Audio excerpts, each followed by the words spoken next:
Bonjour les trentenaires, les fiers, ceux qui portent avec engouement cet âge qui nous a longtemps effrayés. Bienvenue chez les fiers trentenaires, votre nouveau podcast où l'on parle de la vie, des défis et des moments qui façonnent une trentaine optimiste, épanouie et forte. Je suis Darlène, une trentenaire qui a longtemps attendu de vivre enfin cette tranche d'âge et qui se dit fière d'y être arrivée. Ensemble, nous discutons en toute bienveillance et sans tabou de sujets variés. L'évolution des relations, qu'elles soient familiales, amoureuses ou amicales, des difficultés quotidiennes, d'indépendance financière, de responsabilité, de charge mentale, de pression sociale, de bien-être et bien d'autres sujets qui font vibrer notre génération. Si vous aussi avez envie de célébrer cette période intense de la vie et de vous inspirer pour avancer avec confiance, vous êtes au bon endroit. Préparez-vous donc à embarquer pour une aventure pleine de couleurs, de rires et de découvertes. Les fiers trentenaires, c'est votre rendez-vous incontournable pour vivre la trentaine à fond. L'affirmation de Les Brown selon laquelle personne n'est trop vieux pour se fixer un nouvel objectif ou faire de nouveaux rêves est une vérité inspirante qui nous rappelle que l'âge biologique ne dicte pas la légitimité de l'ambition. Elle repose sur le principe de la croissance continue et rejette les dates limites implicites que la société impose souvent pour les grandes réalisations telles que la carrière, la vie familiale, etc. Cependant, il est crucial de nuancer cette règle en reconnaissant que la transition vers un nouvel âge est rarement vécue de manière neutre. L'appréhension de la trentaine que ressentent plusieurs d'entre nous est une réalité psychologique très courante. La crainte de l'approche de la trentaine n'est pas tant une peur de vieillir qu'une peur de l'évaluation. C'est le moment où les jeunes adultes s'arrêtent pour comparer leur situation socio-professionnelle avec les attentes qu'ils avaient à l'époque ou avec les succès affichés par leurs pairs. C'est la fameuse crise du quart de vie. Une période de forte incertitude et de pression pour choisir une direction définitive. Pour certains, l'entrée dans la trentaine symbolise la fin de la vingtaine expérimentale et la nécessité de se stabiliser. L'univers des possibilités illimitées des 20 ans semble se rétrécir, ce qui génère de l'anxiété, même si c'est une perception subjective. L'appréhension de la trentaine est la reconnaissance du fait que le temps est une ressource limitée. Et pour les fiers trentenaires que nous sommes, la sagesse que l'âge apporte n'est pas seulement la résilience. C'est la capacité d'optimiser la ressource qu'est le temps. Pour nous, comme le disait Danisa dans l'épisode « Je vis ma trentaine loin des miens », la trentaine n'est pas la fin de la course ou des rêves, c'est le début des rêves réalisables car ils sont poursuivis avec intention, clarté et le bénéfice de l'expérience passée. C'est le moment de construire la vie que l'on veut et non plus d'essayer toutes celles qui existent.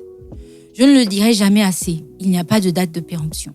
Mais l'appréhension existe et elle est naturelle. La trentaine est un défi.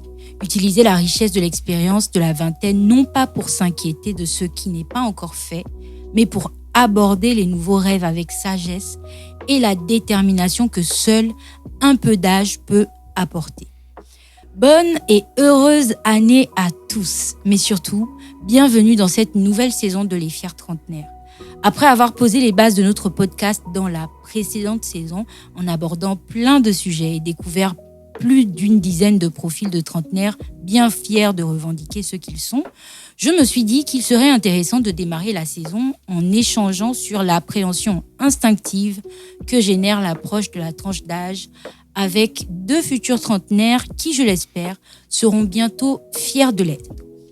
Alors, mes invités du jour ont beaucoup de choses en commun. Il s'agit de deux directeurs artistiques et community managers qui, en plus de collaborer régulièrement ensemble, sont deux bons amis. Quand je leur ai proposé de faire cet épisode et que je leur ai dit qui était le second invité, ils n'ont pas hésité une seule seconde, chacun de son côté. Joyce Priscilla, a.k.a. Joymaker, est une jeune créatrice de contenu, directrice de lancement, directrice artistique et community manager. Autant de casquettes qui font qu'elle travaille régulièrement avec des boîtes telles que Eventime ou encore l'Institut français de Libreville. Elle accompagne aussi les artistes de plusieurs maisons de production, dont Jupiter Music et Space Cadet. Et c'est d'ailleurs à elle que nous devons le magnifique clip de Sombre de Tsuki. Quand elle n'est pas en train de créer pour nous divertir, Joyce utilise sa voix pour des sujets de fond, soulignant un engagement civique et social. Elle a une rubrique bien à elle sur le blog Un Gabonais normal que vous connaissez déjà, j'en ai parlé plusieurs fois, où elle nous fait bénéficier de son esprit analytique et franc en vulgarisant pour le Gabonais lambda des faits sociaux et politiques, notamment la santé mentale, les violences basées sur le genre et j'en passe. Je respire parce que son introduction est très longue. Elle est jeune, mais elle a déjà un long CV. Solomoni, quant à lui, est bien plus discret sur sa vie personnelle. Il est reconnu comme étant le premier Gabonais à intégrer la prestigieuse organisation américaine du Grammy U. Vous avez bien entendu. Aujourd'hui, on a un Grammy U member, en fait, en face de notre micro. Et pour son rôle dans la création des liens entre les scènes musicales africaines, françaises et anglaises. Chroniqueur chez Gestor Media, directeur artistique, manager de Kelly Kumalo et de Titan Zebi. Tu m'informes là. Créateur de contenu, animateur. Il a collaboré avec des artistes de renommée internationale, tels que la chanteuse sud-africaine dont j'ai cité le nom, qu'il m'a fait découvrir, Kelly Kumalo. Il échange régulièrement avec des figures de la musique des 4 coins du monde grâce à sa plateforme culturelle Afro Vibes, où vous l'entendez souvent dire « Yo le peuple, c'est Solomoni ». Bref, vous l'aurez compris, je suis avec 2 stars, 2 figures de l'ombre de l'industrie de l'entertainment gabonais et je suis bien heureuse de les avoir face à mon micro aujourd'hui. Bienvenue Joyce, bienvenue Solomoni. Merci. Comment vous allez? Les stars.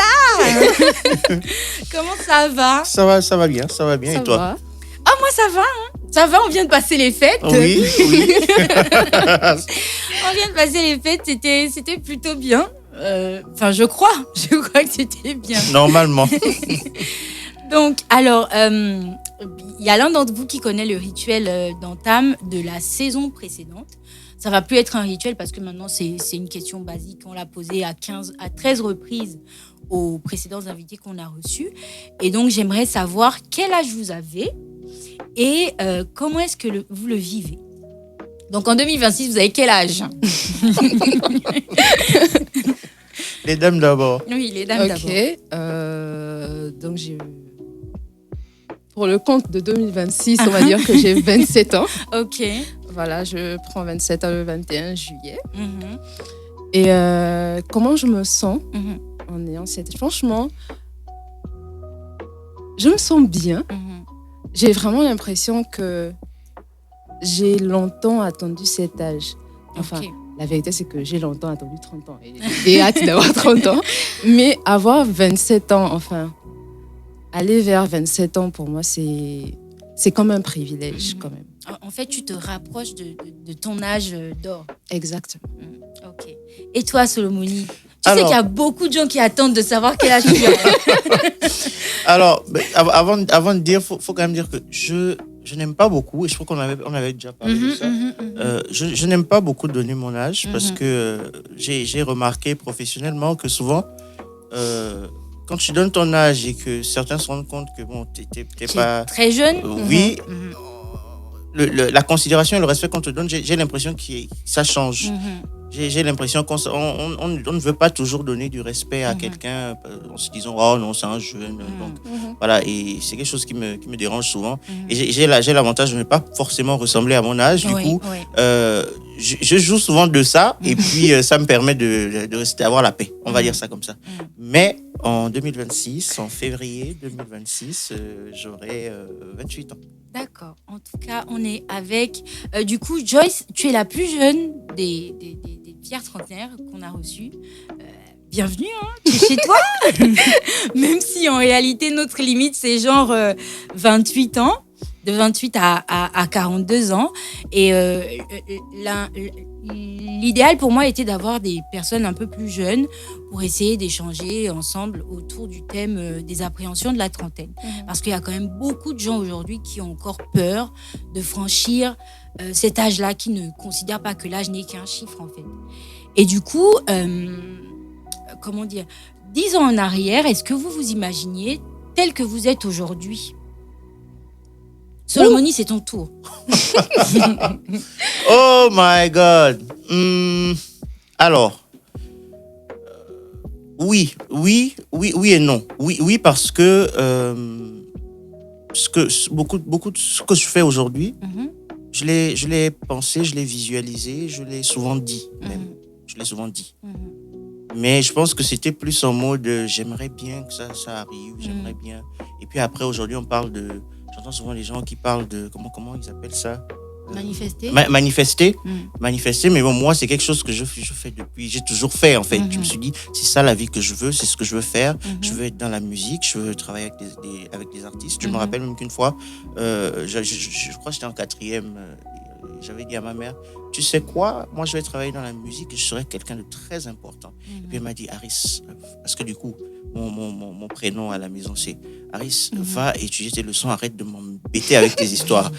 Mais je le disais et je le pensais et je le sentais parce qu'il y a quelque chose qui me disait que c'était ce que je devais faire. Et puis à l'école aussi, je cassais les oreilles à tout le monde. Je leur disais, vous allez voir un jour, moi je serai au Grammy, vous allez voir ça. Et donc oui, je pense que je me voyais là et encore plus loin parce que c'est pas encore fini. Là. Ouais, en tout cas, on te le souhaite. Mais non, parce que c'était pas forcément quelque chose de donné. Oui. Je n'ai pas un background qui m'aurait permis de penser que je pouvais faire ça.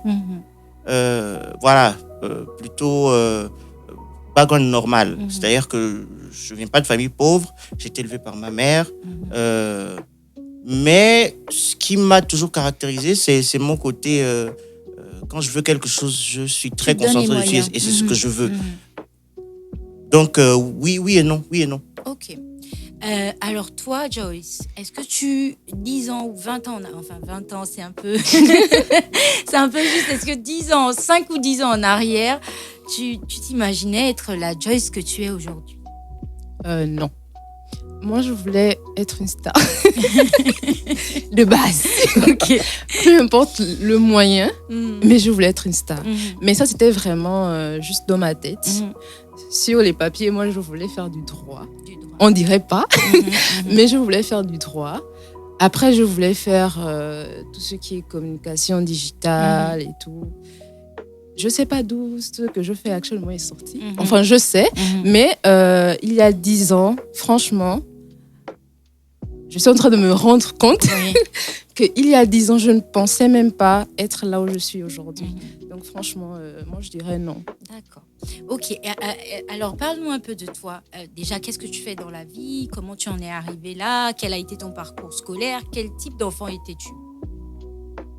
J'ai un parcours scolaire très atypique. Oui, j'ai vu un TikTok là-dessus. Donc, déjà, il faut savoir que je le dis très souvent maintenant parce que j'ai passé plusieurs années à le cacher et à ne pas le dire parce que j'avais limite honte de ça. Mais je suis quelqu'un de très intelligent et j'estime, et on me l'a toujours répété, quand je dis on, ce sont les adultes que j'avais en face de moi et les personnes qui étaient chargées de mon éducation scolaire que j'ai un QI plus élevé que la moyenne. Donc ça, avant, j'avais honte de ça. Mais aujourd'hui, voilà, je m'en fous.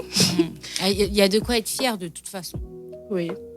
Et donc, je me suis toujours ennuyée à l'école parce que je trouvais que c'était assez bête. Le système scolaire, je le trouve très bête de nous mettre quelque chose dans la tête et puis on met ça sur une feuille. Et puis c'est grâce à ça qu'on va déterminer si on est intelligent ou pas, si on doit passer ou pas. Je trouvais ça toujours très stupide. Quand je suis arrivée en classe de CM1, mon maître de l'époque a dit à ma mère, en fait, vous êtes en train de faire tourner l'enfant.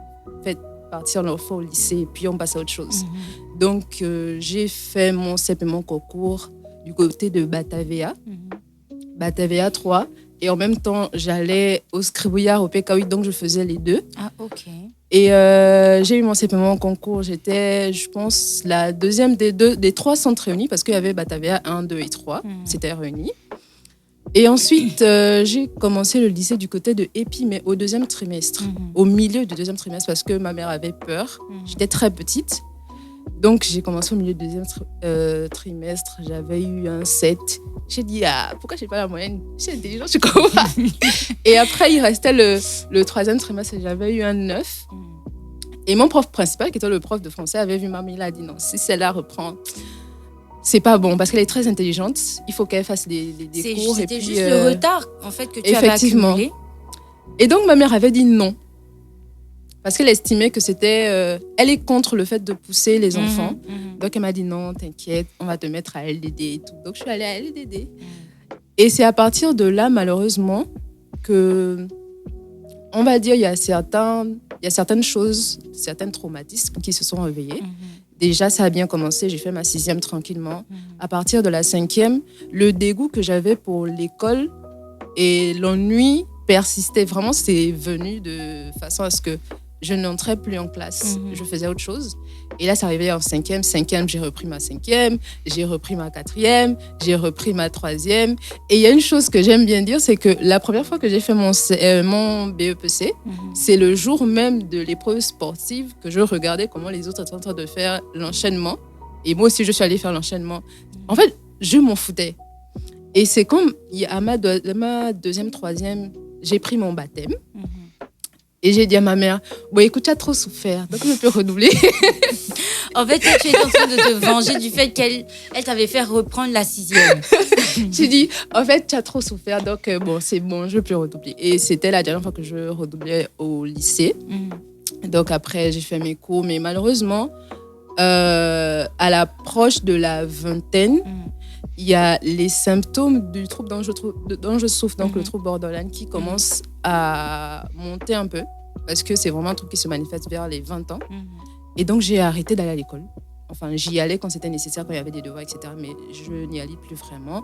Ma mère m'a punie, elle m'a envoyée à Mélène. Elle m'a envoyée au lycée évangélique de Mélène et tout. Mais quand je suis arrivée en première, je pense, je lui ai dit que je voulais faire la A2. Il n'y a pas la A2 à Mélène, il faut que je retourne à LDD. Je suis retournée à LDD, j'ai fait ce qu'il fallait, j'ai eu mon bac après et tout et tout. Après, Joyce, qu'est-ce que tu veux faire de ta vie? Je veux être psychologue. C'est ce que j'ai dit. Tout le monde savait que je voulais être psychologue. L'univers entier sait que Joyce veut être psychologue. Et donc, première année, j'ai dit je prends une année sabbatique parce que je suis fatiguée. Deuxième année, bon, mes frères ont essayé de me dire non, va un peu à l'institut de gestion, tu vas un peu voir ce que tu peux faire là-bas et tout, vu que tu aimes aussi l'informatique et tout ce qui est digital. Donc j'y vais, je fais le concours, je gagne le concours, je commence 2 mois. J'ai dit écoutez, apprendre de 7h à 19h, c'est pas pour moi, bye. Donc j'ai arrêté d'aller à l'institut de gestion. J'adore. C'est incroyable. J'ai complètement arrêté. Après, ma mère m'a dit bon, qu'est-ce qu'on fait de toi? Parce que bon, tu es toujours là, qu'est-ce qu'on fait? Et j'ai dit non, bon, écoutez, je veux voyager maintenant. On a dit ok, on m'a envoyé en Tunisie. Là-bas, je faisais marketing et multimédia. C'était très intéressant. D'ailleurs, j'étais 2e de ma classe. Et ensuite, après avoir passé 9 mois en terre tunisienne, j'ai décidé, avec la complicité de mon très cher frère Lévitique et mon très cher feu frère Cliff, qu'il fallait rentrer à la maison. Et donc, comme eux, ils étaient en train de rentrer parce qu'eux, ils avaient fini les études, ils m'ont dit, tu fais comment tu restes? J'ai dit, ah non. C'est incroyable. Eux, ils avaient fini, genre. Ils m'ont dit, ah, mais tu restes. J'ai dit, bah non. Parce qu'en fait, eux, ils avaient compris que ça commençait à être compliqué parce que j'avais de plus en plus de crises d'anxiété, je ne pouvais pas rester seule. Donc, j'ai dit, bon, écoutez, moi aussi, je rentre. Donc, on est rentré. Et quand on est rentré, c'était assez dur parce que, bon, tu étais en Tunisie, tu es revenu au Gabon. Sans diplôme. Qu'est-ce qui s'est passé?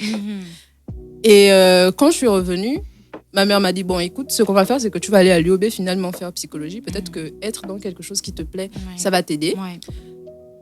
Bah non. Et ça, c'est vraiment quelque chose que je n'ai presque jamais partagé. Parce que le premier jour, quand je suis allée faire mon inscription à l'UOB, la première fois, j'étais avec un ami. Et l'ami en question s'est un peu dispersé, il allait vers les gens qu'il connaissait et tout. Et c'est full à l'UOB pour faire les inscriptions, c'est incroyable. Il y a beaucoup de gens. Et je me suis assise, j'ai pleuré. Je dis, c'est pas possible, je peux pas. Et j'ai continué quand même à aller et tout. 2 ans. J'ai fait 2 ans, mais je n'ai pas fait une année. J'écourtais chaque fois les années, j'arrêtais. Et je me rappelle que la dernière fois que j'y suis allée, j'étais en cours et j'ai fait une crise d'anxiété. Je suis sortie et c'était la dernière fois.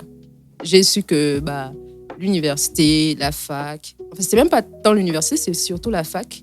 C'est pas pour moi. Et donc, j'ai arrêté. Sauf que ça, c'est il y a presque 2 ans. Ma mère ne savait pas que j'avais arrêté l'école. Donc, tu es dans sa maison. Tu es censé aller à l'école parce qu'elle a payé. Tu vas où quand tu sors? Je sors pas. Il y a des jours, oui, je sortais parce que j'ai quand même fait un tour à Wave & Co. Parce que il y avait un projet qu'on développait là-bas. Donc, souvent, ils me voyaient sortir, rentrer le soir et tout. Et c'était que l'enfant va à l'école. Mais je vais pas à l'école. Ça fait même pas encore 3 mois que je lui ai dit que je voulais plus, en fait. Donc, j'ai arrêté l'école officiellement il y a 3 mois. Et je pense qu'elle est d'accord avec. Enfin. Et puis, voilà. C'est ça mon parcours scolaire. Après je pense, j'ai juste envie de faire un commentaire par rapport à ça. Oui. Je pense que à la fois les académies doivent évoluer. Les académies, parce que ça ennuie. Moi j'ai eu le même problème. J'aimais pas ça du tout. J'aimais pas ça du tout. Nul. Mais alors moi j'y allais quand même parce que bon, il faut y aller. Mais je n'aimais pas du tout ça. Ça m'ennuyait plus qu'autre chose. Donc les académies doivent évoluer et les parents aussi doivent comprendre que il n'y a pas que ça pour réussir dans la vie et qu'il y a des personnes. Alors oui, il faut se faire former dans ce qu'on veut faire. Voilà, c'est important. Mais il y a des personnes qui ont beaucoup de mal avec la façon dont le système scolaire et les académies fonctionnent aujourd'hui. C'est dépassé. Il faut que ça évolue. Oui, c'est chaud. Je suis quand même choquée. Tu as beaucoup bougé. Tu as beaucoup commencé et arrêté. Et je pense que c'est comme Solomoni dit, après toi tu as un trouble, c'est peut-être pas le cas de plein de gens, mais il y a quand même beaucoup de gens dans ton état, Solomoni l'a soutenu, qui ne voient pas l'intérêt de faire l'école comme on le fait aujourd'hui, comme on l'a fait aujourd'hui. Donc effectivement, il faudrait peut-être que le système académique soit revu. En tenant compte du fait que les gens évoluent, les besoins évoluent. L'époque où on allait à l'école, on apprenait à lire, on apprenait ensuite à faire tout ce qui est de la motricité, et puis après on apprenait à je ne sais pas quoi, les fractions et la philosophie, etc., etc. Ça peut plus rester comme ça quand on sait qu'il y a des gens qui ont un esprit plus éveillé aujourd'hui, ou il y a des gens qui ont un esprit plus développé. Et puis même... Toi, tu as eu de la chance parce que tes parents auraient pu se dire que elle ne va pas bien aller, on va la placer quelque part ou dans une structure d'accompagnement dans le sens où on va la traiter moins que ce qu'elle est pour pouvoir la canaliser le plus possible. En fait. Effectivement. Donc, c'est ton tour, Solomoni. Après ça, qu'est-ce qu'on dit? Alors, moi, enfance. Généralement, je ne sais pas quoi dire quand on me pose ce type de questions parce que je n'aime pas forcément parler de ma vie. Et je pense que tu l'as remarqué. Je parle très peu de ma vie. Généralement, même les gens qui me connaissent, il y a très peu de gens qui connaissent ma famille parce que je ne parle pas. Je pars du principe que la preuve, même mon nom, beaucoup de gens ne connaissent pas mon vrai prénom. Ils connaissent Solomoni. Et donc, tout ce qu'ils doivent savoir, c'est ce que Solomoni fait. Alors, moi, j'ai eu une enfance plutôt particulière parce que j'ai été élevé par ma mère et puis la famille de ma mère, essentiellement, parce que j'ai eu cette chance-là. Je considère que c'est une chance et vous comprendrez peut-être pourquoi après. J'ai eu cette chance-là de ne pas avoir de papa. Et c'est une des choses qui m'a donné cette facilité à faire ce que je voulais, en fait. C'est-à-dire que j'ai un rapport très complexe avec l'autorité, d'ailleurs, à cause de ça. Ouais. Moi, je fais ce que je veux. Et puis, tu n'as rien à me dire. Si tu as un problème avec ça, tu te débrouilles. Donc, donc, enfance plutôt simple, entre ma mère, des oncles, des tantes, ici et là. Et puis, enfant que tout le monde, primaire, au primaire, j'étais un peu difficile parce que j'aimais pas trop. Maintenant, quand je suis arrivé au secondaire, enfant que tout le monde remarquait, c'est-à-dire que le chouchou des profs et tout, mais paresseux parce que j'aimais pas ça. Donc, je m'arrangeais toujours à faire le minimum syndical pour qu'on m'emmerde pas. et puis, vous me laissez tranquille. C'était vraiment ça. C'était vraiment ça. Mais étrangement, il n'y a aucun de mes profs par où je suis passé qui ne se rappelle pas de moi. C'est pas possible. Et puis, comme c'est comme Joy, l'école, ça m'ennuyait beaucoup. Parce que je trouvais que c'était trop lent. Tout le monde était un peu lent. Il fallait attendre. C'est chargé pour rien. C'était chargé pour rien. Et puis, moi, j'ai compris très vite que j'apprenais différemment. J'apprends pas. Si tu m'assois et que tu commences à déblatérer ce que tu veux, ça chauffe mon esprit parce que tu me donnes trop d'informations. J'apprends plus facilement en regardant, en écoutant. C'est-à-dire que je vais juste écouter. Parfois, ça m'arrive de regarder des lectures sur de personnalités comme Lima Bowie, par exemple, comment c'est quoi prix Nobel de la paix. Prix Nobel de la paix. Moi, j'apprends plus en regardant, en écoutant des trucs comme ça, en regardant des documentaires. Et depuis l'enfance, ça a toujours été ça. Dès que tu me mets dans une classe et qu'il y a des gens et qu'il faut écouter, il faut attendre que quelqu'un comprenne, ça me perturbe l'esprit et j'ai du mal à fonctionner. Mais malheureusement, j'étais obligé de partir parce qu'il fallait partir. J'avais pas d'autre choix. Sinon, ma mère allait me zigouiller. Mais oui, du coup, après, j'ai eu mon bac. Et comme je t'ai dit au départ, moi, je savais, et c'est même au-delà de savoir, c'est-à-dire que je ressentais qu'il fallait que je sois dans la musique. Et ça, je l'ai toujours su. Et j'ai toujours dit. Maintenant, quand tu nais dans un environnement comme le Gabon où la réussite par excellence pour tout le monde, c'est être dans un bureau, faire des études normalement et tout ça, et que toi, tu dis que tu veux faire dans la musique, on te prend pas au sérieux. On ne voit même pas ça comme des études. Et de toutes les façons, même quand on voit les gens qui sont dans le milieu artistique au Gabon, bon, on voit pas trop ce qu'ils font, tu vois. Et du coup, ce qui s'est passé, c'est que j'ai mon bac et... Quand j'ai mon bac, je dis à ma mère, avant même le bac, je crois que c'était en 3e, j'ai dit à ma mère, quand j'aurai le bac, je veux aller dans un pays anglophone. Je sais pas où, mais je veux aller dans un pays anglophone. Et puis, ce qui est intéressant avec ma mère, c'est que elle comprend pas toujours ce que je fais, elle comprend pas toujours ce que je veux. Et parfois, elle a des doutes et elle les exprime, mais elle va m'accompagner au mieux qu'elle pourra. Du coup, après mon bac, ma mère s'est saignée parce que, encore une fois, je viens pas d'une famille riche. Ma mère n'est pas... voilà. C'est une fonctionnaire normale. Et je suis pas seul. Elle a tout fait pour que j'aille en Afrique du Sud. Et je suis parti. Et ce pays a complètement... En fait, je me suis retrouvé dans un endroit où les choses ont commencé à avoir du sens. Parce que les choses, ça va plus vite. Et puis, ça t'ouvre l'esprit sur des choses. Ça te permet aussi de valider certaines choses que tu as dans ta tête et tout ça. Et je suis allé en Afrique du Sud. J'ai fait mon année de langue. Et au moment où je devais maintenant rentrer en fac, ma mère a eu des problèmes qui ont fait que j'ai dû revenir au Gabon. Quand je reviens au Gabon, c'est une grosse période sombre parce que en fait, moi j'étais parti, je leur avais dit que vous savez, parce qu'en fait j'étais parti et puis j'avais dit que je vais aller sans doute faire de la comptabilité, machin, des trucs tu vois basiques, mais moi dans mon plan dans la tête c'était que je m'en vais là-bas, je trouve une école de journalisme. Non, je m'étais dit en fait je vais trouver une école de journalisme et puis journalisme culturel, un truc comme ça, et puis je vais travailler dans un magazine. C'était ça mon plan. Mais je ne devais pas leur dire. J'allais juste aller et puis j'allais payer l'école. Et quand je finis, ils vont juste découvrir. Sauf que voilà, au moment où je dois rentrer à la fac, il y a ces problèmes-là qui arrivent et du coup, je suis obligé de revenir. Quand je reviens, en fait, je me retrouve à un moment où je ne sais pas quoi faire. Parce que c'était pas le plan. Le plan, c'était que je parte et puis je continue et en plus je reviens quand j'ai fini. Or là, j'arrive au Gabon, mais je fais quoi? Je reste là à réfléchir pendant les 3-4 mois. Et puis la rentrée arrive et ma mère me dit, je sais pas, essaie d'aller voir une école. Je sais pas.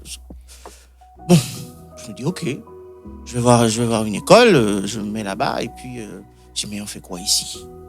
Je vois les trucs. Et puis je me rappelle, j'avais dit juste à la dame, c'est par où qu'il n'y a pas les maths? C'est par où qu'il n'y a pas les maths?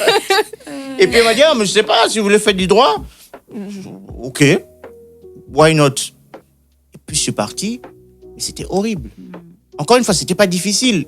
Et même mes enseignants à ce moment-là pourront vous le dire, j'étais pas du tout con. Hein. J'étais pas du tout, non. J'étais vraiment l'élève qu'on remarquait parce que j'étais particulièrement. C'est pas de l'orgueil, mais j'étais au-dessus de la moyenne. Mais j'aimais pas ça.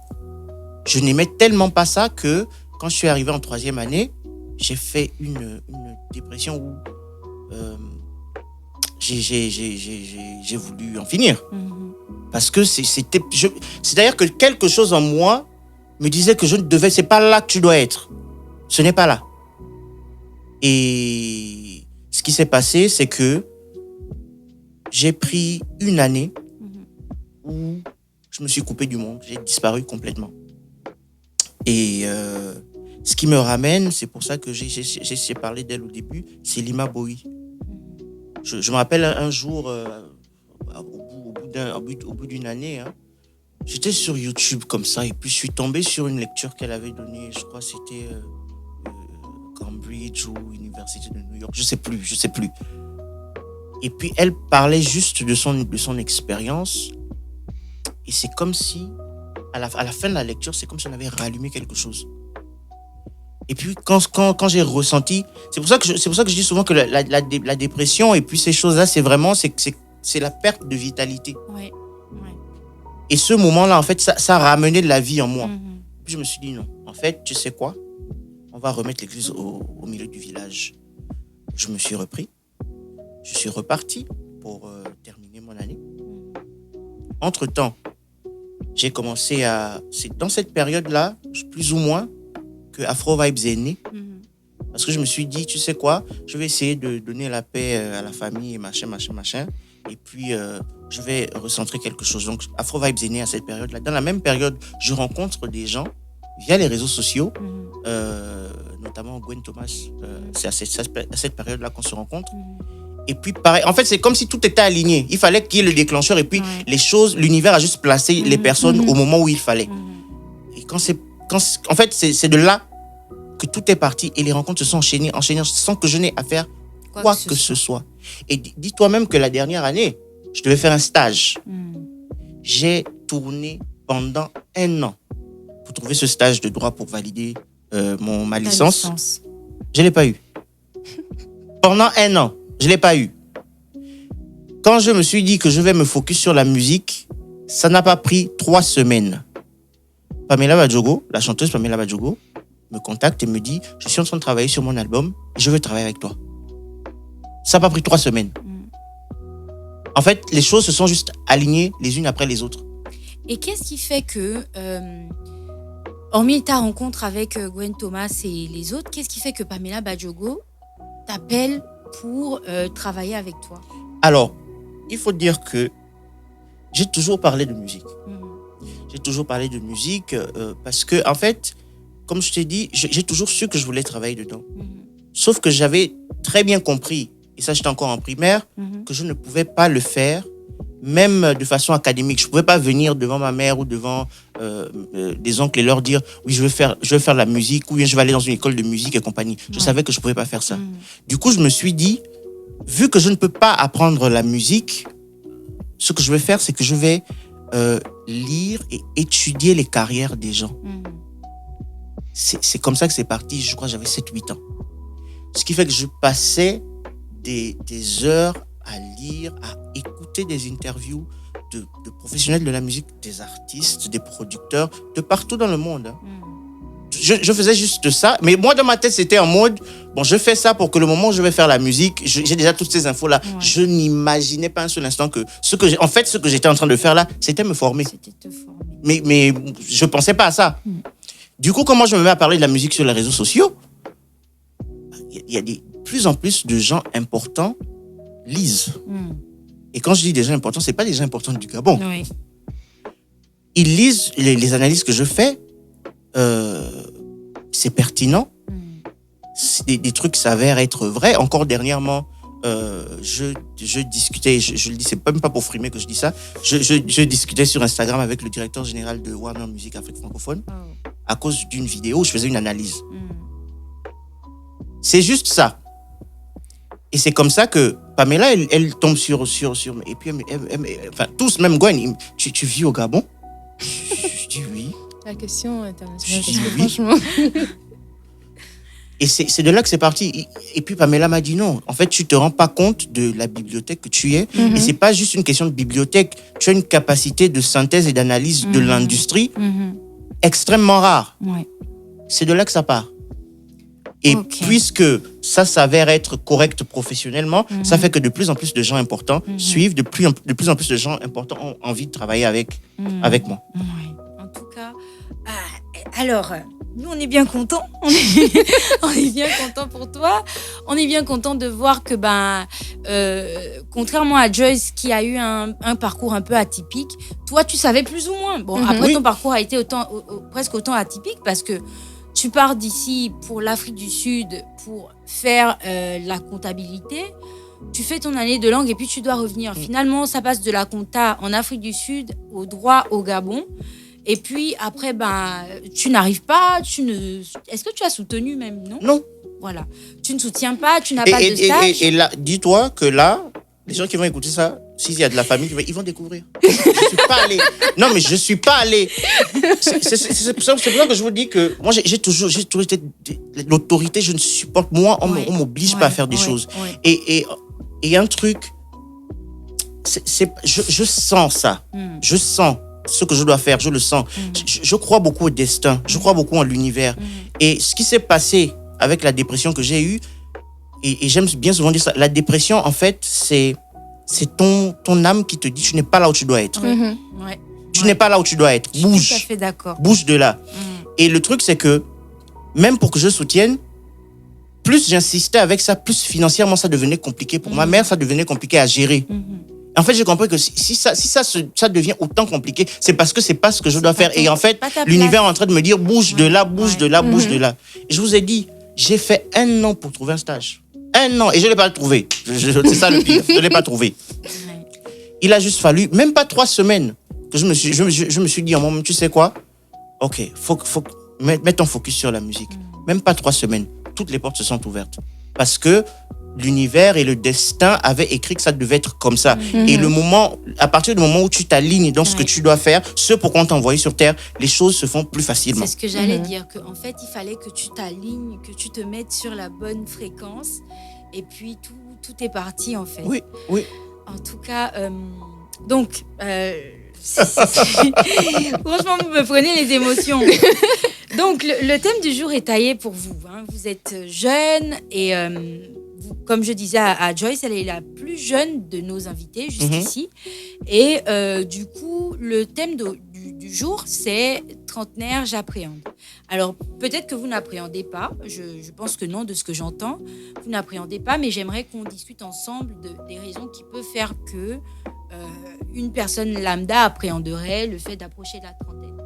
Et du coup, qu'est-ce que vous, en tant que futur trentenaire, vous ressentez lorsque vous entendez trentaine? Joyce? Personnellement, moi, je vois le glow-up. Le glow-up, je t'ai dit. Franchement. C'est ce que je disais tout à l'heure. Parce que faut qu'on se dise la vérité. Moi aussi, avant, je faisais partie des personnes qui pensaient qu'à partir de 25 ans, c'est chaud pour une femme. Et c'est resté dans ma tête parce que j'ai entendu ça plusieurs fois. Pendant des années. Pendant des années, on m'a répété ça. De plusieurs personnes différentes. Un jour, c'est vrai que avec le temps, je me disais non, c'est faux, etc. Mais je vous jure que mon déclic a réellement été de voir la photo de joyeux anniversaire de Marilyn Mesui. Je ne sais pas si vous la connaissez. Marilyn Mesui. Ça me dit quelque chose. Moi aussi, mais mon Dieu, j'ai regardé, j'ai dit elle est dans la trentaine. Et en fait, tu regardes de plus, tu regardes autour de toi, tu vois des femmes qui sont dans la trentaine. Et qui sont magnifiques. Et tu te dis, mais les femmes qui flétrissent à 25 ans là, c'est qui? En fait. C'est qui les femmes là? Parce que moi, je ne les vois pas. Plus je grandis, plus je me rends compte que les femmes, elles sont belles en fait quand elles prennent de l'âge, tu vois. Et moi, ça me donne la motivation d'arriver aussi à cet âge-là. Parce que moi aussi, j'ai envie de toucher un peu, il faut voir. Je suis nette allée checker Marilyn Mesui, la photographe. Oui. Effectivement, c'est pas possible. Et du coup, oui, avant, franchement, c'était plus par rapport à la société, par rapport à ce que la société disait, par rapport à ce qu'on me disait. Et moi-même, avec le recul, je me suis regardée, je me suis dit, mais tu as 26, 27 ans, tu es encore là, on dirait que tu as 16 ans. Pourquoi tu t'inquiètes de flétrir à 30 ans? C'est pas la magie, c'est pas quand tu vas toucher 30 ans et puis tout d'un coup, ta vie, ça ne va pas. Je me dis que la société prend plus, pour exemple, des femmes frustrées dans leur vie pour en faire une généralité. Parce que les femmes, désolée de dire ça, mais les femmes de 30 ans dont la société parle pour dire que oui, les femmes, voilà, c'est plus des femmes qui sont dans des mauvais mariages, des femmes aussi qui ne s'entretiennent pas, des femmes qui n'ont pas d'aisance financière. Ce sont ces femmes-là qui sont... voilà, c'est pas joyeux pour elles, mais la trentaine, c'est trop beau. Moi, je suis totalement d'accord avec toi. Avant de donner la parole à Solomoni, peut-être, je ne dirais peut-être pas que c'est le souci, un souci qui est né des femmes. Je pense que c'est plus la société patriarcale qui veut ça, qui veut que un homme à 30 ans, il a encore toutes les possibilités devant lui. Il peut, de toute façon, on dit la femme se marie quand elle peut, l'homme se marie quand il veut, par exemple. Et vu que le mariage est pour beaucoup de jeunes de notre société le summum de la réussite, bien que on sache ce qui se passe dans les foyers des gens aujourd'hui, même sans appartenir à ces foyers-là, comme c'est vraiment l'élément qui permet de jauger la réussite encore aujourd'hui. Quand une femme n'est pas mariée à 30 ans, on dit qu'elle a raté sa vie. Et quand une femme n'est pas mariée à 30 ans, on dit que c'est parce que elle n'est pas mariable, ce n'est pas une femme bien, c'est une cuisse légère, elle a joué, voilà. plein de choses en fait. Ce qui fait que aujourd'hui, les femmes ont l'impression que ah mon Dieu, je veux pas arriver à 30 ans si je suis pas mariée, si j'ai pas d'enfants, si j'ai pas de maison, si j'ai pas ceci, j'ai pas cela. C'est vraiment, à mon avis, c'est vraiment la société patriarcale qui a mis ça dans la tête des femmes, qu'une fois que tu as passé les 30 ans, surtout si tu as commencé l'activité sexuelle assez jeune, allez, on t'a assez utilisé, on t'a beaucoup consommé, tu es désuète. En fait. Tu es désuète, je suis désolée de le dire comme ça, mais on est entre trentenaires, ça va. Non, mais donc, c'est vrai. Tu as passé l'âge, on t'a consommé de tes 17, allez, parce qu'on commence de plus en plus jeune, on t'a consommé de tes 17 à tes 30 ans. Ça fait déjà, je sais pas moi, 13 ans qu'on te consomme. Tu es fatigué et jusque là, il y a personne qui va te prendre comme ça après. Et du coup, parce qu'on a la peur là, on se résigne. On va accepter de se mettre en couple, d'épouser un homme qui n'a rien, qui n'a pas notre niveau, parce qu'on a la peur que on m'a déjà consommé pendant 13 ans. Si je continue comme ça, si j'ajoute 2 années supplémentaires, mon Dieu, je serai réellement flétrie. En fait. Je ne vais plus attirer. Mais non. Et ça, c'est vraiment... Désolée, c'est vraiment un sujet. Je peux en parler toute la vie parce que ça me choquera toujours l'image que la société et que les hommes ont du rapport sexuel. Parce que j'ai l'impression que pour la société, un rapport sexuel, c'est vraiment que on t'utilise, on t'use. Et au final, à force d'avoir des rapports sexuels, tu deviens usé. Alors que de base, un rapport sexuel, c'est un échange. C'est quelque chose d'intéressant, c'est quelque chose de bien. Surtout quand il y a l'amour au milieu. Donc, et je le disais tout à l'heure. c'est pas quelque chose que quelqu'un vient, il t'utilise et puis t'use et puis voilà. Non, c'est pas... C'est très bien d'avoir des rapports sexuels. Moi, en fait... Pour en revenir à la question, ce que je veux dire, c'est que... tu as mentionné le patriarcat et tout ça. Je pense que le jour où les femmes vont arrêter de donner autant d'importance à la société, et même pas que les femmes... Nous, chacun de nous dans nos individualités, le jour où on va arrêter de donner autant d'importance à la société, le monde ira mieux.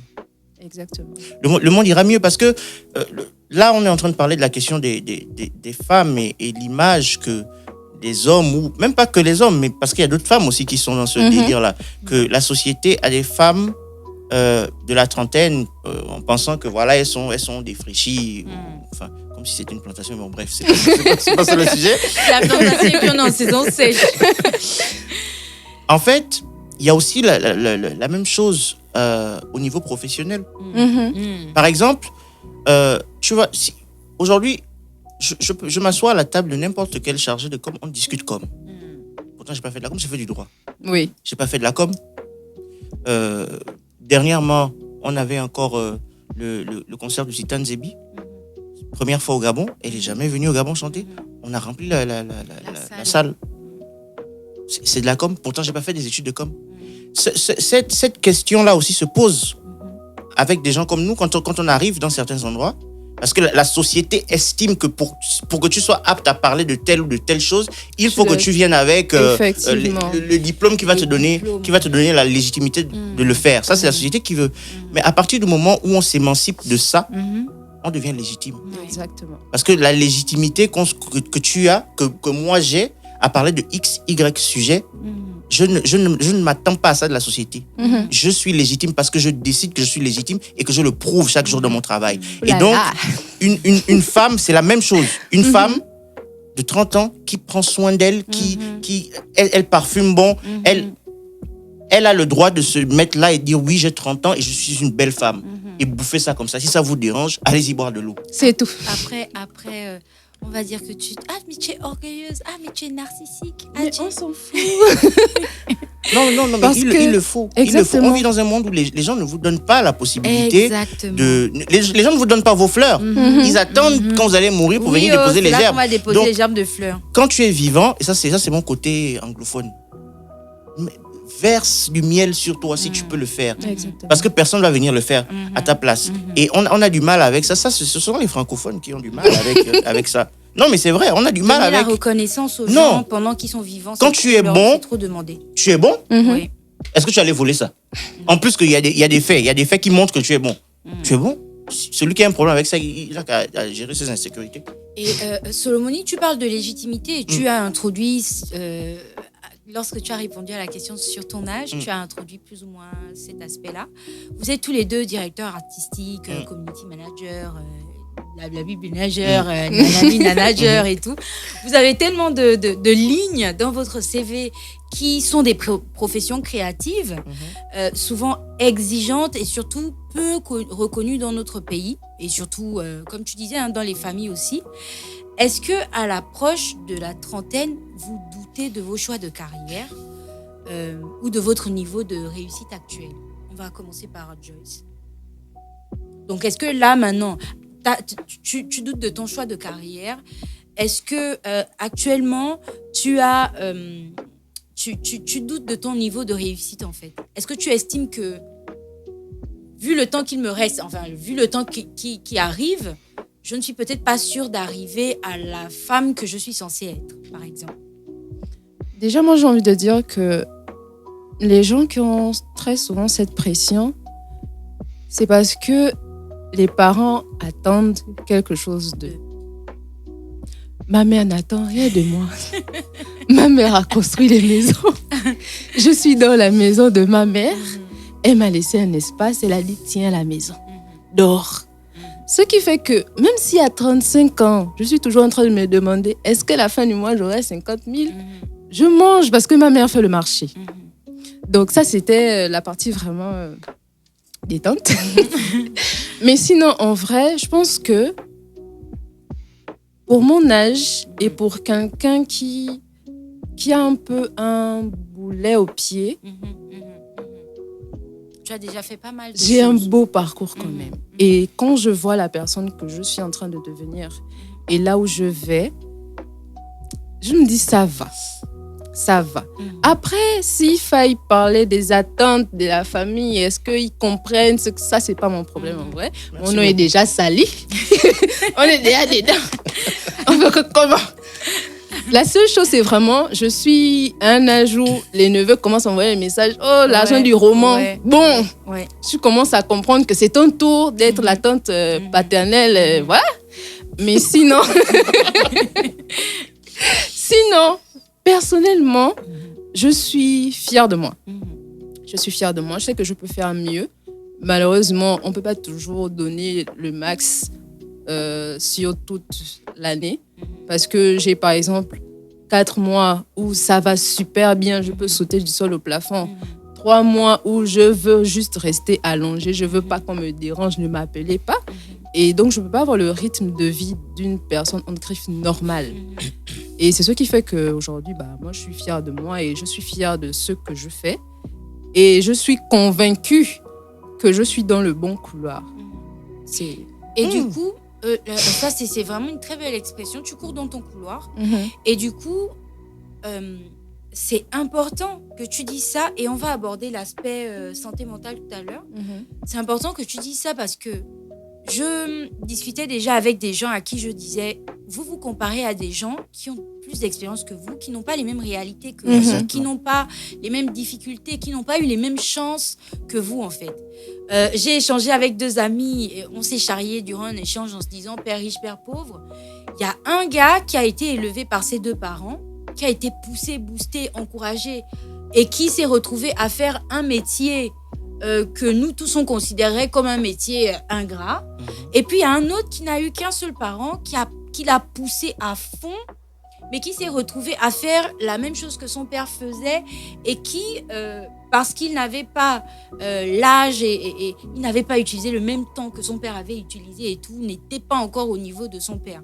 Mais est-ce que ces 2-là, on peut réellement les comparer quand il y a un qui a grandi dans une famille monoparentale pauvre et quand il y a un autre qui a grandi dans une famille avec les 2 parents et les 2 étaient aisés, genre, est-ce qu'on peut réellement les comparer? Est-ce que on peut réellement se dire, est-ce que l'un peut se dire avoir raté sa vie par rapport à l'autre? Est-ce que s'ils avaient décidé de suivre tous les 2, par exemple, des études de droit, que l'un avait fait des études de droit à l'UOB, que celui qui avait fait les études de droit à l'UOB avait repris des classes, on pourrait se dire qu'il est en retard sur celui qui a été à Oxford, dans les meilleures conditions, etc., etc. Quand on sait qu'à l'UOB, il y a des grèves, quand on sait qu'à l'UOB, quand tu es à l'UOB, c'est que les parents sont dans la dèche terrible, qu'ils ne peuvent parfois pas te payer les fascicules, etc., en fait. Est-ce qu'on peut les comparer, ces 2-là? C'est la chose qu'on fait souvent qui est très mauvaise.